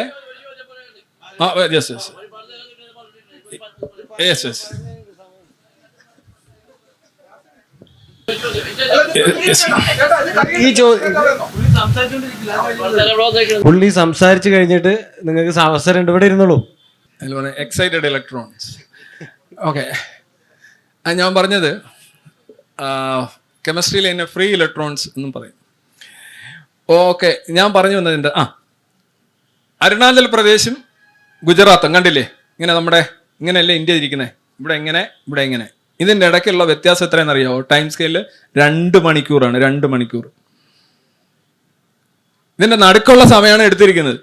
അതായത് ഇപ്പൊ രാവിലെ 4 മണി അവിടെ ആയിട്ടുണ്ട്, അല്ലെങ്കിൽ 5 മണി ആയിട്ടുണ്ട്. ആസാമില് അരുണാചൽ പ്രദേശിലൊക്കെ 5 മണി എല്ലാവരും എഴുന്നേറ്റ് ഒരു കട്ടൻ കാപ്പിയൊക്കെ കുടിക്കുമ്പോൾ ഈ ഗുജറാത്തുകാരൻ 3 മണിക്ക് ലാപ്ടോപ്പൊക്കെ ഓഫ് ചെയ്തിട്ട് ഉറങ്ങാൻ പോകുന്നേ ഉള്ളൂ. ഇപ്പോഴത്തെ ടെക്കുകളുടെ കാര്യം ഞാൻ പറഞ്ഞു. പക്ഷേ ഇവർക്ക് 2 പേർക്ക് സമയം എത്രയാണ്? 4 മണി. ഈ ആസാമിൻ്റെ സമയം 4 മണിയാണ്, ഈ ഗുജറാത്തുകാരൻ്റെ സമയം 4 മണിയാണ്. യഥാർത്ഥത്തിൽ ഗുജറാത്ത് 3 മണിയും ആസാമിൽ 5 മണിയുമാണ്. പക്ഷെ നമ്മൾ എടുത്തിരിക്കുന്ന ഒറ്റ ഇന്ത്യൻ സ്റ്റാൻഡേർഡ് ടൈം അനുസരിച്ച് അത് 4 മണിയാണ്. 1 മണിക്കൂർ ഡീവിയേഷൻ 2 പേർക്കും ഉണ്ട്. ഇന്ത്യയിൽ ഒരിടത്തും യഥാർത്ഥ സമയമല്ല എടുക്കുന്നത്. എവിടെ ഒഴികെ ഈ പറയുന്ന ആ ലോഞ്ചിറ്റ്യൂഡിൽ കിടക്കുന്ന ആളുകൾക്ക് മാത്രമാണ് ഒരു സമയം. അപ്പൊ സമയം നോക്കി ജ്യോതിഷം പറയുന്നതിനും നിങ്ങൾ ടൈം അഡ്ജസ്റ്റ് ചെയ്യുന്ന കാര്യം അതൊന്നും ചിന്തിക്കുക വേണ്ട. ഇതിനപ്പുറത്തുള്ള കോമഡിയാണത്. അതൊരിക്കും പെരുത്ത കോമഡി. സമയം എന്ന് പറയുന്ന സാധനം ഒന്നല്ല, സമയം ലോക്കലാണ്. ഒരു സമയം എവിടെയെങ്കിലും എഴുതി കഴിഞ്ഞാൽ അതിനകത്ത് യാതൊരു കാര്യമില്ല. നമ്മൾ ഈ വാച്ച് നോക്കി സമയം എടുക്കാൻ പറ്റും. നിങ്ങൾ എന്ത് സമയം നോക്കുന്നത്? ഒന്നും നോക്കാൻ പറ്റില്ല. ചുമ്മാതെ സമയം എന്നൊക്കെ പറയുന്നത് ജ്യോതിഷികൾ ഉപയോഗിക്കുന്ന ഒരു ഒരു നമ്പർ 1 ഉടായ്പാണ് ഈ ടൈം എന്ന് പറയുന്നത്. അവർക്ക് ടൈം എന്താണെന്ന് പോലും അറിയില്ല. അതാണ് സത്യം. യെസ്, കമോൺട്രാ. പുള്ളി പോയി തോന്നുന്നു. പുള്ളി ഇപ്പൊ വരാന്ന് പറഞ്ഞിട്ടുണ്ട്. അടുത്ത പുള്ളി വരുന്നുണ്ട്. ഒരു ജ്യോതിഷമാനല്ലോ അതിനെ സംസാരിക്കുന്നത്. ഈ ലോകരാഷ്ട്രങ്ങളിൽ വൻശക്തി രാഷ്ട്രങ്ങൾ വെള്ളത്തിൻ്റെ അടിക്ക് അതിൽ കടലിനകത്ത് ഇന്ന സാധനങ്ങളുണ്ട്, അന്തർവാഹിനിയുണ്ട്, മറ്റുള്ള അവർ വിളിച്ച് പറയുന്നുണ്ട്. അതെന്ത് ജ്യോതിഷത്തിൽപ്പെടോ അല്ലെങ്കിൽ അവരുടെ സാറ്റലൈറ്റ് വൈക്കുള്ള റിപ്പോർട്ടാണോ? ഏതാണ് പറഞ്ഞ മനസ്സിലായില്ലേ? ഞാൻ പറഞ്ഞ മനസ്സിലായ വൻശക്തി രാഷ്ട്രങ്ങൾ ഇന്ത്യ കടലിനകത്ത് ഇന്നുള്ള അന്തർവാഹിനിയുള്ള ജീപ്പുണ്ട്, അല്ലെങ്കിൽ ഇന്ന സംഭവങ്ങൾ ഉണ്ടെന്നുള്ളത് അവർ വിളിച്ച് പറയുന്നുണ്ട്. അത് ഈ ജ്യോതിഷമാണോ അല്ലെങ്കിൽ അവരുടെ സാറ്റലൈറ്റ് വൈക്കുള്ള റിപ്പോർട്ടാണോ? ഒരു മനുഷ്യൻ കൈരേഖ നോക്കിയിട്ട് പറഞ്ഞു, കൈരേഖ നോക്കിയിട്ട് ആവശ്യമില്ല അതൊക്കെ വിളിച്ച് പറയുന്നുണ്ട്, അത് തെറ്റാണ് ശരിയാണെന്ന്. ഇതൊരു തെറ്റാണോ ശരിയാണോ? ഞാൻ പറഞ്ഞ വാക്ക് സാറ് ഞാൻ ഒന്ന് വ്യക്തത വരുത്താം. പുള്ളി പറയുന്നത് ആളുകൾ കൈരേഖ നോക്കിയിട്ട് ഓരോ കാര്യങ്ങൾ വിളിച്ചു പറയുന്നുണ്ട്, അത് തെറ്റാണെന്ന് തെളിവൊന്നുമില്ല എന്ന് പറയുന്ന പോലെ തന്നെ ഈ അന്തർവാഹിനിയൊക്കെ ഇതിൻ്റെ അതിൽ മുങ്ങിക്കിടക്കുന്നുണ്ടെന്ന് പിന്നെ ഇവർ പറയുന്നത് എന്ത് അടിസ്ഥാനത്തിലാണ്, അതെങ്ങനെയാണ് ആൾക്കാർ വിശ്വസിക്കുന്നതാണ് പുള്ളി ചോദിച്ചത് അല്ലേ? അതെ, റഡാറിനെ കുറിച്ച് ധാരണ യഥാർത്ഥത്തില് ഈ നമ്മള് ചേട്ടാ ഈ നമ്മളെപ്പോഴും പറയുന്നുണ്ട്, ഈ ഒരാളൊരു ചോദ്യം ചോദിച്ചു കഴിഞ്ഞാൽ അത് ശരിയായ ചോദ്യം അല്ലെങ്കിൽ ആ ചേട്ടനോടുള്ള ഫുൾ ബഹുമാനത്തോടു കൂടി ഞാൻ പറയാണ്, ശരിയായ ചോദ്യം അല്ലെങ്കിൽ നമ്മൾ അതിന് ഉത്തരം പറയാൻ ശ്രമിച്ചു കഴിഞ്ഞാൽ നിങ്ങൾ ഒരു ചക്കയിറക്കി ചവിട്ടിയോണം ആയിപ്പോവും. കാരണം നിങ്ങൾ ചോദിച്ചത് എന്താണ്, ഞാൻ എന്താണ് ഉത്തരം പറയുന്നത്, അത് തമ്മിൽ ഒരു പൊരുത്തം ആവശ്യമാണ്. ഞാനൊരു ഉദാഹരണം, സ്ഥിരം പറയുന്ന ഒരു ഉദാഹരണം പറയാം. ഈ ശബരിമലയിൽ തിരുവാഭരണ ഘോഷയാത്ര നടക്കുന്ന ദിവസം ഉച്ചയ്ക്ക് 12:30 പന്തള ക്ഷേത്രത്തിന് ചുറ്റും ശ്രീകൃഷ്ണ പരുന്ത് 3 വട്ടം പറക്കുന്നത് എന്തുകൊണ്ടാണ് എന്നൊരാൾ എന്നോട് ഇവിടെ നിന്ന് ചോദിക്കുന്നതിരിക്കട്ടെ. അപ്പോൾ അയാൾ പറഞ്ഞു വന്നു, തിരുവാഭരണ ദിവസം പന്തളം ക്ഷേത്രം കൃഷ്ണപ്പരുന്ത് 12:30 3 വട്ടം, ഇതെല്ലാം അയാൾ ഒരു ക്വസ്റ്റിന് ചേർത്തു. ഇനി ഞാൻ അതിന് പറയണം എന്തുകൊണ്ടാണെന്ന്. പക്ഷെ ഇതിനകത്ത് ഒരൊറ്റ ലിങ്ക് പോലും ശരിയല്ല. ഒരു ചങ്ങലയുടെ ശക്തി എന്ന് പറയുന്നത് അതിൻ്റെ ഏറ്റവും ദുർബലമായ കണ്ണിയാണ്. ഇതിൻ്റെ എല്ലാ കണ്ണികളും ദുർബലമാണ്. അപ്പോൾ ഈ ചോദ്യമായിട്ട് പോലും നമുക്കത് ഒരു ചോദ്യം ആകുക എന്ന് പറഞ്ഞാൽ അവസാനം ഒരു ക്വസ്റ്റ്യൻ മാർക്ക് ഇട്ടാൽ ചോദ്യം ആവില്ല. താങ്കൾ എന്തോ കുറേ കാര്യങ്ങൾ പറഞ്ഞിട്ട് എന്തുകൊണ്ട് എന്ന് ചോദിക്കുന്നു, പക്ഷെ അത് സബ്സ്റ്റാൻറ്റീവ്ലി ശരിയല്ല എന്നുള്ളതാണ്. ഇതിന് ചേട്ടൻ അത് ഒരു ഒബ്ജക്ഷനായിട്ട് തോന്നാം. ശരിയാണ്, മറ്റുള്ളവർ ശരിയല്ല എന്നുള്ള തീരുമാനത്തിലെത്തുള്ളൂ താങ്കൾ. ചോദ്യം ഒരു മിനിറ്റ്, നിങ്ങൾ പറയുന്നത് അത് ശരി, മറ്റുള്ള ആളുകൾ ചോദിക്കുമ്പോൾ അത് ശരിയല്ല എന്ന് പറഞ്ഞ് ഞാൻ പറഞ്ഞത് ശരിയാന്നുള്ളത് മറ്റുള്ള അടിച്ചേൽപ്പിക്കണോ? അല്ല, താങ്കളുടെ ചോദ്യം വ്യക്തമല്ല എന്നാണ് ഉദ്ദേശിച്ചത്. താങ്കൾ ചോദിക്കുന്ന ചോദ്യം ഇപ്പോൾ അന്തർവാഹിനിയും ജ്യോതിഷവും തമ്മിൽ എങ്ങനെയാണ് നിങ്ങൾ കണക്ട് ചെയ്യേണ്ടതെന്ന് നമുക്ക് മനസ്സിലായില്ല. അങ്ങനെ ഓരോ സംഭവങ്ങൾ വരുന്നു, അതായത് കാലാവസ്ഥാ പ്രവചനങ്ങൾ, അതാണ് ഉദ്ദേശിച്ചത്. അങ്ങനെ മൊത്തത്തിൽ ഓരോരുത്തർ വിളിച്ച് പറയുമ്പോൾ അത് ശരിയാണോ തെറ്റാണോ എന്നാണ് ഞാൻ ചോദിക്കുന്നത്. ചേട്ടാ, ശരിയാണോ തെറ്റാണോ എന്ന് പറയുന്നതിന് മുമ്പ് ആദ്യം എന്താണെന്ന് എനിക്ക് മനസ്സിലാവേണ്ടേ അങ്ങ് പറയുന്നത്. ഒരു 30 വർഷം ആയിട്ടുണ്ടെന്ന് തോന്നുന്നു. ആന്ധ്രയിലാണ് സംഭവം. അവിടുത്തെ ഒരു ജ്യോതിഷൻ പറഞ്ഞേ ഇന്ന പോലെ സംഭവമാണ്, നിങ്ങൾ എൻ്റെ 4 ചോദ്യമാണ് കേട്ടോ. ചോദ്യം വെച്ച 4 കൊണ്ട് പുള്ളി പറഞ്ഞത് പിട്ടൻ പറഞ്ഞത് നിങ്ങൾ 100 വർഷം ജീവിക്കും. ഇങ്ങനൊരു സംഭവം കൂടിയുണ്ട്. സിമ്പിളി 100 വർഷം ജീവിക്കും എന്ന് പറഞ്ഞു. നിങ്ങൾക്ക് ഒരിക്കലും തെറ്റാണെന്ന് തെളിയിക്കാൻ കഴിയില്ല. കാരണം എന്താ, നിങ്ങൾ ഈ അയാളെ ഇനി ഏത് അവസ്ഥയിൽ കണ്ടാലും നിങ്ങൾ ജീവിച്ചിരിക്കുന്ന അവസ്ഥയിലാണ് കാണുന്നത്. പിന്നെ ഒരു സെക്കൻഡ് ഞാൻ പറയട്ടെ ഞാൻ അതിനകത്ത് മനസ്സിലാക്കുക. അതായത് 100 വർഷം ജീവിക്കുമെന്ന് പറഞ്ഞ ജ്യോതിഷി അയാളെ നിങ്ങളുടെ ജീവിതത്തിന്റെ പല ഘട്ടങ്ങളിൽ കാണുന്നു. 30 വയസ്സുള്ളപ്പോൾ കാണുമ്പോൾ എപ്പോഴും പറയും 100 വയസ്സ് 100 വയസ്സാ കറക്റ്റാണ്, ഞാൻ പറയാം 100 വയസ്സ് ജീവിക്കും. നിങ്ങൾക്ക് തെറ്റാന്ന് തെളിയിക്കാൻ നിങ്ങൾ ജീവിക്കുന്നു. നിങ്ങൾ 50ാമത്തെ വയസ്സിൽ കാണുന്നു. എത്ര പറഞ്ഞിരിക്കുന്നത്? 100 വർഷം ജീവിക്കൂടാ. 70ലും കാണുന്നു. നിങ്ങൾ എപ്പോൾ കാണുമ്പോഴും നിങ്ങൾക്ക് ജീവനുണ്ട്. അപ്പോൾ ആ പ്രവചനം തെറ്റുന്നില്ല. നിങ്ങൾ മരിച്ചു കഴിഞ്ഞാൽ നിങ്ങൾ ചോദിക്കത്തുമില്ല. Thank you sir. അടുത്ത ഒരു ചോദ്യം വെയിറ്റിംഗിലാണ്. ഹലോ സാർ, ഒരു ജ്യോതിഷിയുടെ അടുത്ത് ചെല്ലുന്ന ഒരാളുടെ മാനസികാവസ്ഥ പലപ്പോഴും വളരെ വൾണറബിൾ ആയിട്ടുള്ള ഒരു അവസ്ഥയിലായിരിക്കാം ഒരുപക്ഷെ ആ വ്യക്തി ചെല്ലുന്നത്. ഇതേപോലെ തന്നെയായിരിക്കും ഒരാൾ ഒരു ക്ലിനിക്കൽ സൈക്കോളജിസ്റ്റിൻ്റെ അടുത്തും പലപ്പോഴും പോകുന്നത്. പലപ്പോഴും ഒരു പഠന വിഷയം എന്ന് പറയുന്ന ഒരു മെഡിക്കൽ ഡിഗ്രി അല്ലെങ്കിൽ പോലും സൈക്കോളജി ഒരു പഠന വിഷയമാണ്. അപ്പോൾ ഈ ക്ലിനിക്കൽ സൈക്കോളജിസ്റ്റായിട്ട് പ്രാക്ടീസ് ചെയ്യുന്ന ആൾക്കാർ പലരും അവരും ഇതുപോലെയുള്ള ചില ടേംസും അവരുടെ വൊക്കാബുലറി മാറണു എന്ന് മാത്രമേ ഉള്ളൂ എന്ന് എനിക്ക് തോന്നിയിട്ടുണ്ട്. ഉദാഹരണത്തിന് ഇവർ പറയുന്ന കാര്യം പോസിറ്റീവ് അഫർമേഷൻസ്, മോട്ടിവേഷൻ എന്നൊക്കെ പറഞ്ഞാൽ നമ്മുടെ ബ്രെയിനിനെ നമുക്ക് റീവയർ ചെയ്യാം. നെഗറ്റീവായിട്ട് കാണുന്ന കാര്യങ്ങളെ നമുക്ക് പോസിറ്റീവായിട്ട് കാണാൻ വേണ്ടിയിട്ട് നമ്മൾ ബ്രെയിനിനെ റീവയർ ചെയ്യാം. അതിന് ചില എക്സസൈസ് എന്നൊക്കെ പറയുന്നു. ഇതിനെയും ജ്യോതിഷിയുടെ തന്ത്രങ്ങളും കമ്പയർ ചെയ്ത് താങ്കളുടെ അഭിപ്രായം? ഈ ക്ലിനിക് സൈക്കോളജിസ്റ്റുകൾ ഈ പറയുന്ന ഇത്തരത്തിലുള്ള ആത്മവിശ്വാസം ഉണ്ടാക്കാനും അല്ലെന്നുണ്ടെങ്കിൽ നിങ്ങൾക്ക് എന്താണ് നിങ്ങളെ മെൻ്റലി ക്യൂർ ചെയ്യാനായിട്ട് പറയുന്ന തന്ത്രങ്ങൾ, സ്ട്രാറ്റജംസ്, ഇത് ബേസിക്കലി മൈൻഡ് റീഡിങ്ങിനെ അടിസ്ഥാനപ്പെടുത്തിയും ഒരു വ്യക്തി സ്വാഭാവികമായിട്ട് എന്തൊക്കെ ആഗ്രഹിക്കുന്നു, അയാൾ എന്തൊക്കെ ഇല്ല എന്നുള്ളതിനെക്കുറിച്ച് നമ്മൾ we constantly make predictions about people, things and incident around us. ഞാൻ തന്നെ ഇപ്പോൾ താങ്കളിപ്പോൾ ഈ ചോദ്യം ചോദിച്ചതിൽ നിന്ന് താങ്കളെക്കുറിച്ച് ഒരുപാട് കാര്യം ഞാൻ മനസ്സിലാക്കി കഴിഞ്ഞു. ഞാൻ നിരത്തി വെച്ച് കഴിഞ്ഞാൽ ഒരു 7 എണ്ണമെങ്കിലും ശരിയായിരിക്കും. കാരണം we are radiating with information. മനസ്സിലല്ലേ? നമ്മുടെ മുന്നിൽ വന്നിരിക്കുന്ന ഒരു വ്യക്തി, അയാളിലെ നെറ്റിയിൽ പൊടിയുന്ന വിയർപ്പിന്റെ ആ അളവ് നോക്കി തന്നെ നമുക്ക് അയാളുടെ മനസ്സിന്റെ ആശങ്കകളുടെ ആഴം അറിയാൻ കഴിയും. അല്ലെ? മണിച്ചിത്രത്താഴിൽ പറയുന്ന നഗലന്റെ ഗംഗയ്ക്ക് നഗലന്റെ ഉറക്കത്തിന്റെ ആഴം അറിയാൻ കഴിയുന്നു. So we are predicting and we are reading people, incidents and events around. നമ്മൾ ഭയങ്കര ഒരു ആക്ച്വലി പ്രഡിക്ഷൻസ് എല്ലാവരും നടത്തുന്നുണ്ട്. മഴയുടെ പ്രഡിക്ഷൻ മാത്രമല്ല, പ്രഡിക്ഷൻസ് നടത്തിക്കൊണ്ടാണ് നമ്മൾ പ്ലാൻ ചെയ്യുന്നത്. സ്പെക്കുലേഷൻ പ്രഡിക്ഷൻ്റെ ഒരു ഭാഗമാണ്. നമ്മുടെ ബ്രെയിൻ എന്ന് പറഞ്ഞാൽ പ്ലാനിങ്, സ്പെക്കുലേറ്റിംഗ്, പ്രഡിക്റ്റിംഗ് മെക്കാനിസമാണ്. അപ്പം അതിൻ്റെ കുറച്ചുകൂടെ സയൻറ്റിഫിക് ആയിട്ടുള്ള കുറേ കാര്യങ്ങൾ പറഞ്ഞു കഴിഞ്ഞാലും ഈ പറയുന്ന ആളെ കുറച്ച് ആശ്വാസം കിട്ടും. അവരൊക്കെ ഒരു സൂതിങ് എഫക്റ്റ് ആയിട്ട് വരും. ഇപ്പം ഇത് തമ്മിലുള്ള വ്യത്യാസം, ഈ ജ്യോതിഷിയുടെയൊക്കെ പോയിട്ട് സമാധാനവും ശാന്തിയും സ്വസ്ഥതയും കിട്ടുന്നവരുണ്ട്. ഇതേ ആളുകൾ കുറച്ചുകൂടെയൊക്കെ റാഷണലായിട്ട് പോയിട്ട് സൈക്കോളജിസ്റ്റിൻ്റെയും പോകും. ആക്ച്വലി എന്താ അറിയാം, നമുക്ക് നമ്മളുടെ ജീവിതത്തെ റീവെയർ ചെയ്യാനും പുനഃക്രമീകരിക്കാനും ശരിയാക്കി എടുക്കാനുമായിട്ട് ഒരുപാട് സാധ്യതകളുണ്ട്. നമ്മൾ അറിയില്ലെന്നേ ഉള്ളൂ. നമുക്ക് തന്നെ ചെയ്യാൻ സാധിക്കും. പക്ഷെ അത് മറ്റൊരാൾ പറഞ്ഞ് നമ്മൾ ചെയ്യുമ്പോൾ നമ്മൾക്ക് കുറെ കൂടെ അതിനൊരു ഇത് വരും. ചില ആൾക്കാർ പറയും, ഞാൻ ഇന്നവർ പറഞ്ഞതുകൊണ്ട് അങ്ങനെ ചെയ്യുന്നു. ഇപ്പോൾ മദ്യപിക്കാതിരിക്കാൻ, ഫോർ എക്സാമ്പിൾ, ഭാര്യ പറഞ്ഞാൽ കേൾക്കില്ല. ചിലപ്പോൾ മകൻ പറഞ്ഞ ഒരു ദിവസം ഒരു വഴക്കുണ്ടായി കഴിഞ്ഞാൽ, ഇനി അടിച്ചിട്ടാണ് വരുന്നുണ്ടെങ്കിൽ ഒന്നിൽ അച്ഛൻ അല്ലെങ്കിൽ ഞാൻ, ഒരാളെ ഇവിടെ ഉണ്ടാവൂ എന്ന് പറഞ്ഞു കഴിഞ്ഞാൽ ദാറ്റ്സ് ആക്ച്വലി ഒരു ഷോക്കാണ്. ഇതൊരു ഒരു ഒരു സോഫ്റ്റ്വെയർ ആണ്. ഇത് ഫ്ലഷ് ഔട്ട് ചെയ്യും. ഇയാൾക്കൊരു റെസിസ്റ്റൻസ് ഉണ്ടാവും. അല്ലെന്നുണ്ടെങ്കിൽ ചിലപ്പോൾ അതൊരു അനുഭവമായിരിക്കും. ഒരു ഭയങ്കര രക്തം ഛർദ്ദിച്ചോ അല്ലെങ്കിൽ വേറെ എന്തെങ്കിലും ഒരു സംഗതിയിലേക്കോ, അല്ലെന്നുണ്ടെങ്കിൽ ഒരു നിർണായകമായ പിഴവ് വരുന്നു. ഇത് ഓരോരോ ഇൻസിഡൻ്റ് ആണ്. അല്ലെന്നുള്ള ഏതെങ്കിലും ഒരു ഉപദേശമാണ്, അല്ലെങ്കിൽ ഏതെങ്കിലും ഒരു വ്യക്തിയാണ്. നമുക്ക് പുനഃക്രമീകരിക്കാൻ സാധിക്കും. ഇതിനൊരു തെറാപ്യൂട്ടിക് വാല്യൂ ഉണ്ട്. അത് നമുക്ക് സ്വയം ചെയ്യാം, മറ്റുള്ളവരായിട്ട് ചെയ്യാം. ഇത് ജ്യോതിഷി മുതലെടുക്കുന്നുണ്ട്, വാസ്തുക്കാരൻ മുതലെടുക്കുന്നുണ്ട്, അതുപോലെ ഇപ്പം ഈ സൈക്കോളജിസ്റ്റ് മുതലെടുക്കുന്നുണ്ട്. നമ്മുടെ ബ്രെയിൻ അതിനെല്ലാം വഴങ്ങബിൾ ആണ്.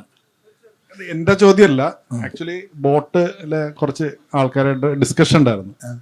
അപ്പോൾ അവരവിടെ കുറച്ച് തർക്കങ്ങളായിട്ട് ബന്ധപ്പെട്ട് ഒരാൾക്കൊരു ചോദ്യം ചോദിക്കണമെന്ന് പറഞ്ഞു. അപ്പോൾ അവർക്ക് ചോദിക്കാനൊരു മടി. ചോദ്യം വരുന്നില്ല, അവർ വീട് വെക്കുന്നതിനെ സംബന്ധിച്ചൊരു തർക്കം വന്നപ്പം അവരുടെ പറമ്പിൽ ഈ വെള്ളം കണ്ടുപിടിക്കുന്നൊരു മാർഗമുണ്ടല്ലോ ഈ ജ്യോതിഷികളും വാസ്തു നോക്കുന്ന ആൾക്കാർ. അപ്പോൾ പുള്ളി പറയുന്നത് വെച്ചിട്ടുണ്ടെങ്കിൽ അവിടെ പോയി കണ്ടു കഴിഞ്ഞാൽ അവർ കണ്ടുപിടിക്കും, ആ സ്ഥലത്ത് വെള്ളം ഉണ്ടാവും, അത് കൃത്യമായിരിക്കും. അങ്ങനെയുള്ള ആളുകളുണ്ടെന്ന് പറയുന്നത്. അപ്പോൾ ഞാൻ പറഞ്ഞ അത് ചോദിക്കാൻ പാടില്ലപ്പോൾ പുള്ളിക്ക് ചോദിച്ചത്. അപ്പോൾ ഞാൻ അതിനു വേണ്ടി സാറിനോട് ചോദിച്ചു അതിലുള്ള കാര്യം. ഞാൻ പാകിട 13 എന്നുള്ള പുസ്തകത്തിനകത്ത് ഒരു ചാപ്റ്റർ തന്നെ ഡൗസിങ് എന്ന് പറയുന്ന മറ്റൊരു തട്ടിപ്പാണ്. അതായത് ഇങ്ങനെ കൊണ്ടുവന്ന് ഒരു സാധനം കൊണ്ടുവന്നിട്ട് ആ വെള്ളം കാണുന്ന സമയത്ത് കയ്യിൽ നിന്ന് തറയെ വീഴുന്നതായിട്ടും കൈ വിറയ്ക്കുന്നതായിട്ടും ഒക്കെ കാണിക്കുന്ന ഉടായ്പാണിത്. എന്നുവെച്ചാൽ കലം കൊണ്ടുവന്നിട്ട് വെള്ളം പുറകോട്ടറിയും, അത് എവിടെ ചെന്ന് വീഴുന്നോ അവിടെ കുഴിക്കിടാന്ന് പറയും. ഒരു 10 സെന്റ് സ്ഥലം, ഈ വെള്ളം എന്ന് പറഞ്ഞു കഴിഞ്ഞാൽ ഒരു ഫസ്റ്റ് ലെയറിൽ കിടക്കുന്ന വെള്ളമാണ് കിണറ്റിലെ വെള്ളമായിട്ട് എടുക്കുന്നത്. നിങ്ങൾ മിക്കവാറും ആ പറമ്പ് കാണുമ്പോൾ നമ്മൾക്കൊരു ധാരണ ഉണ്ടാവും, അവിടെ അത്രയും വെള്ളം മേളിൽ കിടക്കുന്നുണ്ട്, അപ്പോൾ അത് വലിച്ചെടുക്കാനുള്ള ശേഷി ഇതെല്ലാം വെച്ചിട്ട് നമുക്കൊരു ഏകദേശം വരും. അവർക്ക് നിങ്ങളുടെ വീട്ടിൽ തന്നെ ഇത് വേണമെന്നിരിക്കട്ടെ, അപ്പോൾ അവർ ഏത് സ്ഥലം കണ്ടാലും ഓൾമോസ്റ്റ് അവിടെ ജലലഭ്യത ഏതാണ്ട് ഒന്നായിരിക്കും. ചിലപ്പോൾ ഒരടിയുടെ താഴ്ക്കണമായിരിക്കും, അത് നിങ്ങൾ അറിയുന്നില്ലല്ലോ. അവൻ കൊണ്ടുവന്നവിടാണ്, അവിടെ നിന്നാണ് ഈ സാധനം വീണിരിക്കുന്നത്. അവിടെ കുഴിക്കുമ്പോൾ വെള്ളം കാണും, അവിടെ എല്ലാം വെള്ളമുണ്ട്, അപ്പുറം എല്ലാം വെള്ളമുണ്ട്. അടുത്ത കിണർ എവിടെ? അതവിടെ. ശരി, ഓക്കെ. ഇതെവിടെ? ശരി, അത്രയും. വയലെവിടെയാ? ശരി. വെള്ള ലഭ്യത അറിയും.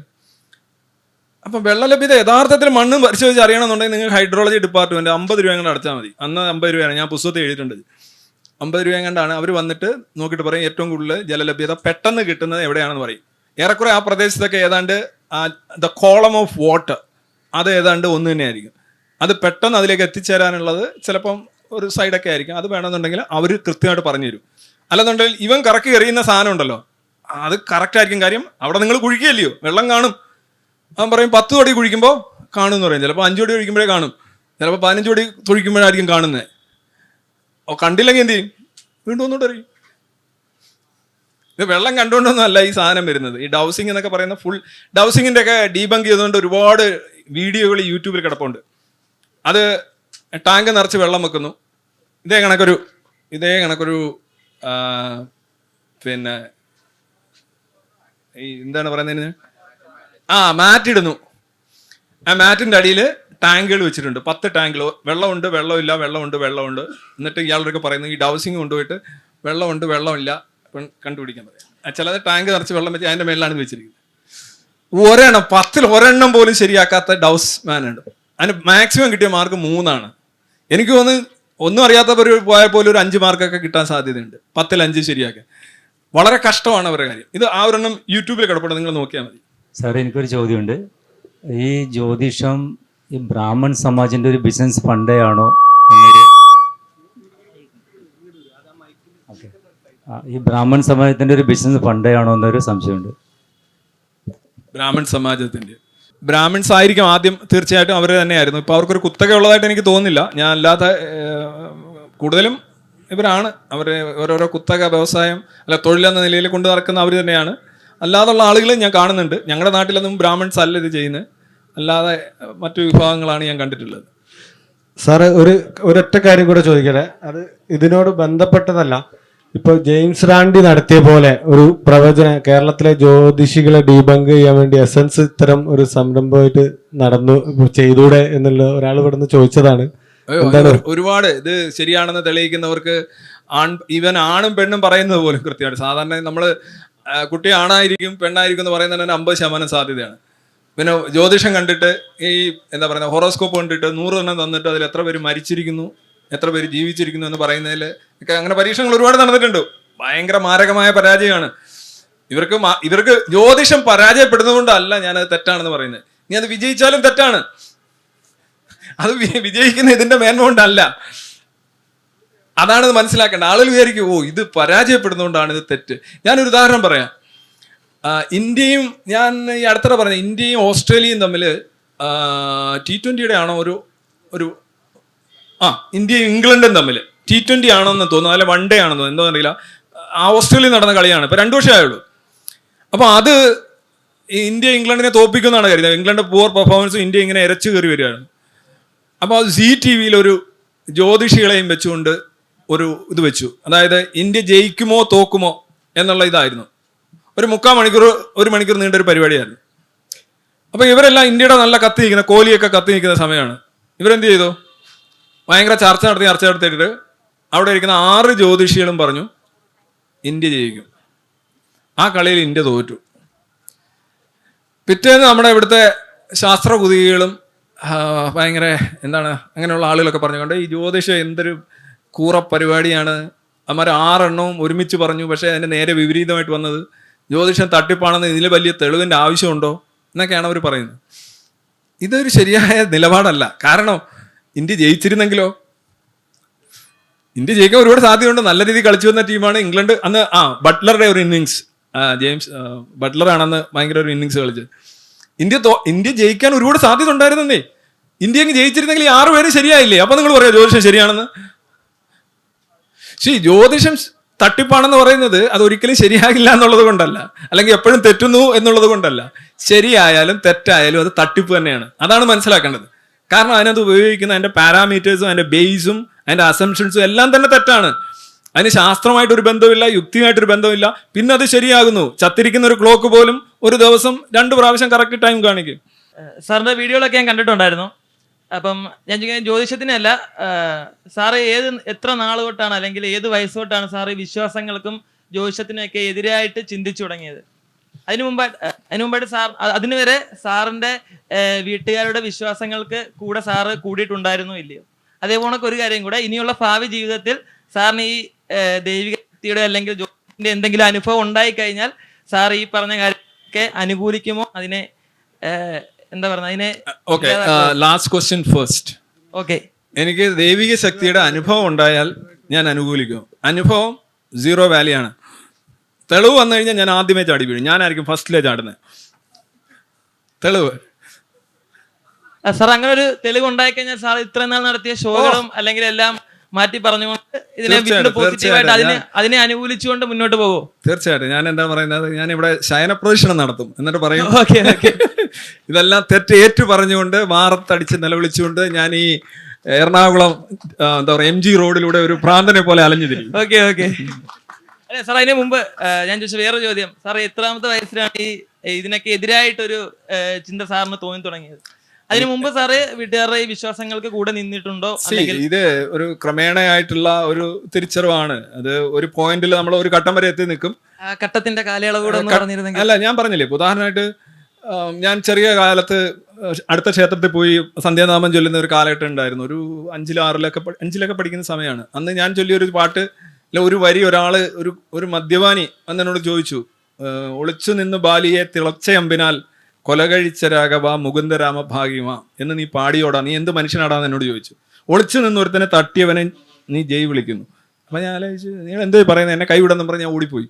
പക്ഷെ ആ ഓടിപ്പോകുമ്പോഴും ഞാൻ എന്ത് ചെയ്യും, ഇയാള് ആള് സ്പിരിച്വലിസ്റ്റ് ആണെങ്കിലും പറഞ്ഞത് ശരിയല്ലേ എന്ന് എനിക്ക് തോന്നി. അതൊരു സ്പാർക്കാണ്. ഇങ്ങനെ ഒരുപാട് സ്പാർക്കുകൾ ഉണ്ടായി. അതുപോലെ തന്നെ സ്കൂളിൽ ചെല്ലുമ്പോൾ 2 കിളികളെ ഒരുമിച്ച് കണ്ടു കഴിഞ്ഞാൽ നല്ലതും അടി കിട്ടത്തില്ല, 3 കണ്ടു കഴിഞ്ഞാൽ അടി കിട്ടും, അല്ലെ 4 കാണണം എന്ന് പറയുകയും ഒരു ദിവസം വണ്ടിയിൽ നിന്ന് ഇറങ്ങിയിട്ട് ഞാൻ 3 എണ്ണത്തെ കാണുകയും 4-മത്തതിന് കാത്തിരിക്കുകയും അതുവഴി ലേറ്റായിട്ട് സാറിൻ്റെ ഇന്ന് പ്രത്യേക അടി വാങ്ങിക്കുകയും ചെയ്തതോടുകൂടി ഇതൊക്കെ സ്പാർക്കുകളാണ്. മനസ്സിലായില്ലേ?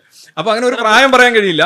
അല്ല, പൂർണ്ണമായിട്ടും ഇതിനെതിരെ തിരിഞ്ഞ ഇത് പൂർണ്ണമായിട്ടും മതാതീത ആത്മീയത, അതിൻ്റെ മേളിലുള്ള ആത്മീയത, ഇതേ സാധനം എല്ലാം മാറിയത്, എല്ലാ അടുക്കളും പോയി, പൂർണ്ണ സൗഖ്യം കിട്ടിയത് ഞാൻ ഒരു 5-ാം ക്ലാസ് 6-ാം ക്ലാസ് ആയപ്പോൾ പ്രാർത്ഥന അതേപോലുള്ള ഉടായ്പകളൊക്കെ നിർത്തി. ഒരു 8-ാം ക്ലാസ്സൊക്കെ ആയപ്പോൾ അമ്പലം പോക്കൊക്കെ നിർത്തി.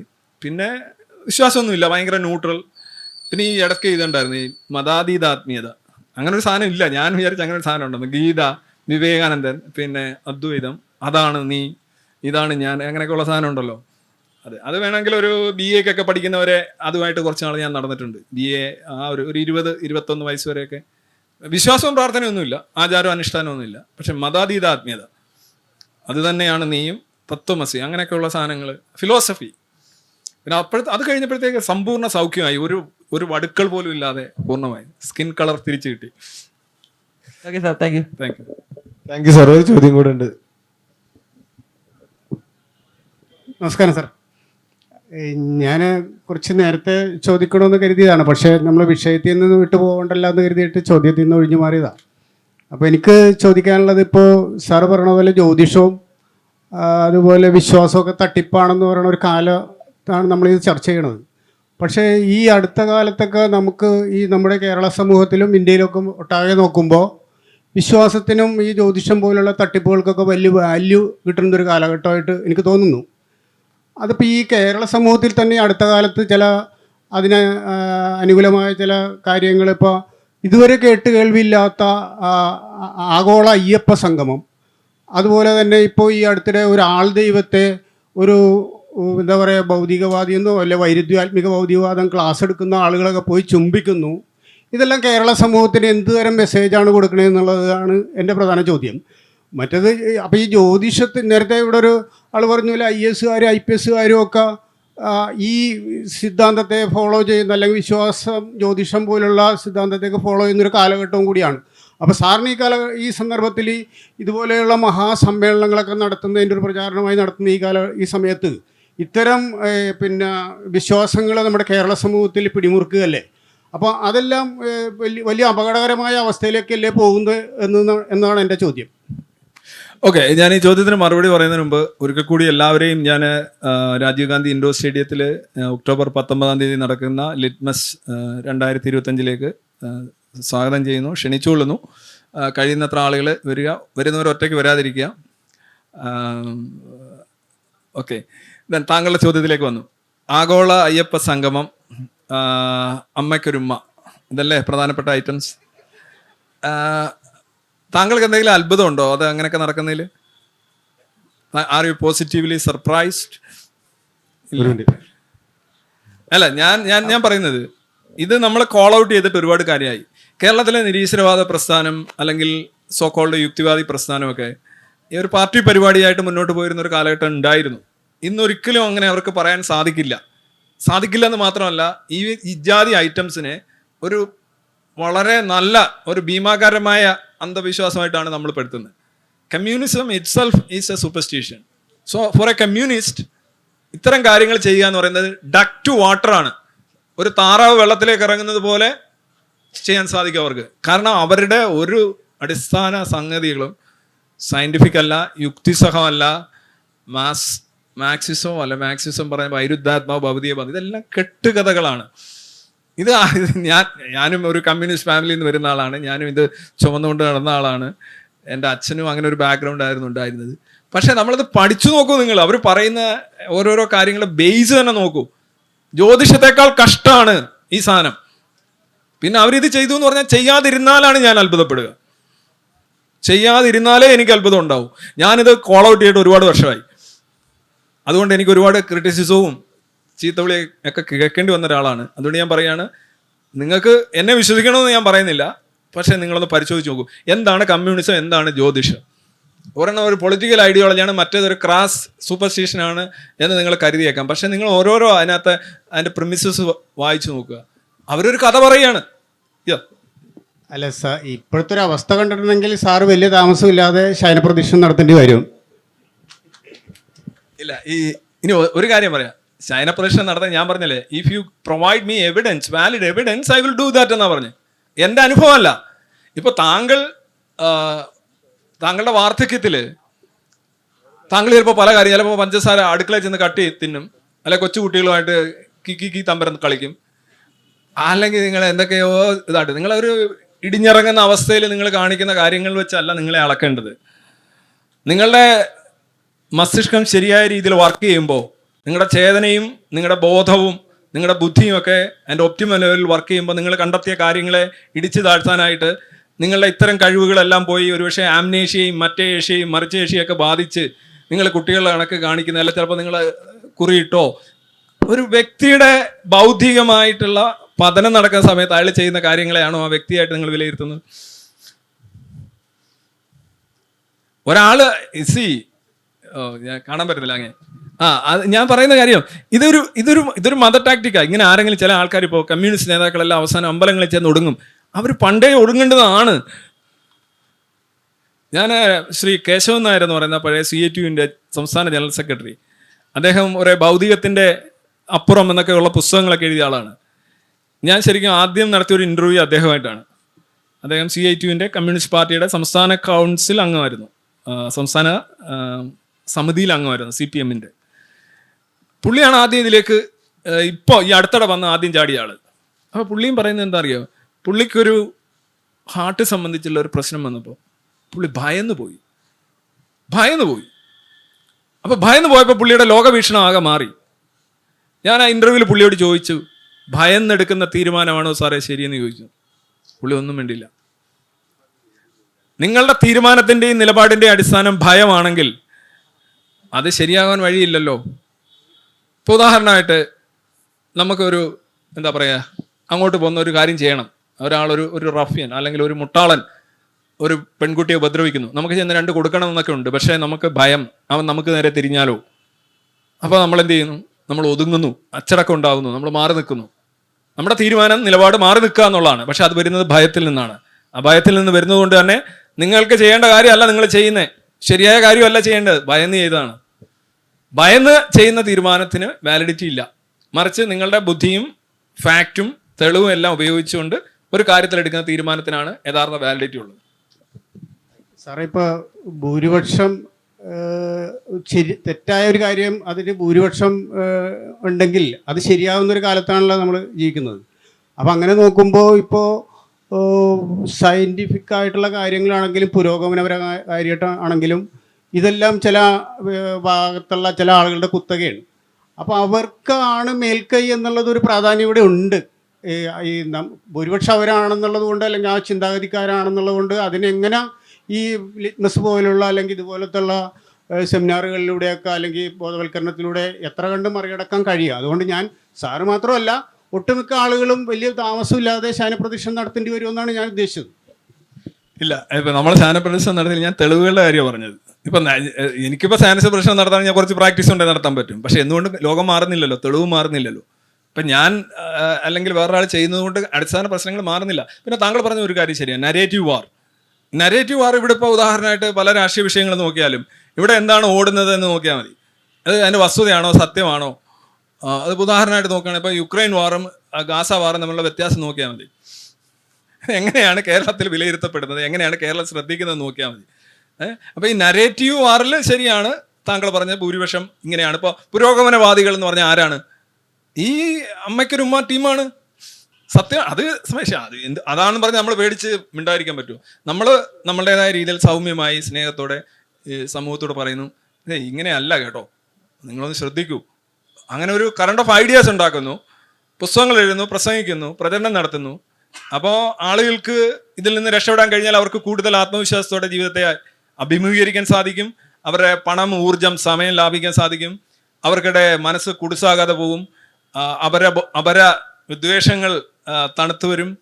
ഒരുപാട് നേട്ടങ്ങളുണ്ട്. നമ്മൾ അതുപോലെ തന്നെ ഇപ്പോൾ ഉദാഹരണം stem cells research for example, അതിനെ അമേരിക്കയിലെ ഈ ബൈബിൾ ബെൽറ്റ് എന്തിനാണ് എതിർക്കുന്നത്? ഈ സ്റ്റെം സെൽസിനും ജീവനുണ്ട്, അതുകൊണ്ട് അത് വെച്ച് പരീക്ഷ നടത്തരുതെന്ന് പറഞ്ഞാണ്. പക്ഷേ അതിൻ്റെ മെഡിക്കൽ ബെനിഫിറ്റ്സ് എന്താണ്? അതുവഴി വൻ നേട്ടങ്ങളാണ്. പക്ഷേ മതം അവിടെ ബ്ലോക്ക് ചെയ്യാണ്. അപ്പം സമസ്ത മേഖലയിലും മതം ബ്ലോക്ക് ചെയ്യാണ്. ആ ബ്ലോക്കിങ്ങിനെ നമ്മൾ കുറയ്ക്കാനാണ് നമ്മൾ ശ്രമിക്കുന്നത്. നമ്മളുടെ വാക്കുകൾ രജിസ്റ്റർ ചെയ്യപ്പെടുന്നുണ്ട്. അല്ല പിന്നെ ഇങ്ങനെ ആയിരക്കണക്കിന് ആളുകൾ ലിറ്റ്മസ് വരുന്നത്. നമ്മളെന്തായാലും പടച്ചുണ്ടാക്കുന്നതല്ല, പൈസ കൊടുത്തുണ്ടാക്കുന്നതല്ല, പിന്നെ അതും ഇതും കൊടുത്തുണ്ടാക്കുന്നതല്ല. ആളുകൾ വരുന്നില്ലേ? പോട്ടെ, 1000 പേര് വരുന്നോ? നിങ്ങൾ കണക്കൊക്കെ നിങ്ങൾ തർക്കിച്ചു. 1000 പേര് വരുന്നോ? ഞങ്ങൾ 4200 ടിക്കറ്റ് കഴിഞ്ഞ വർഷം വിറ്റു.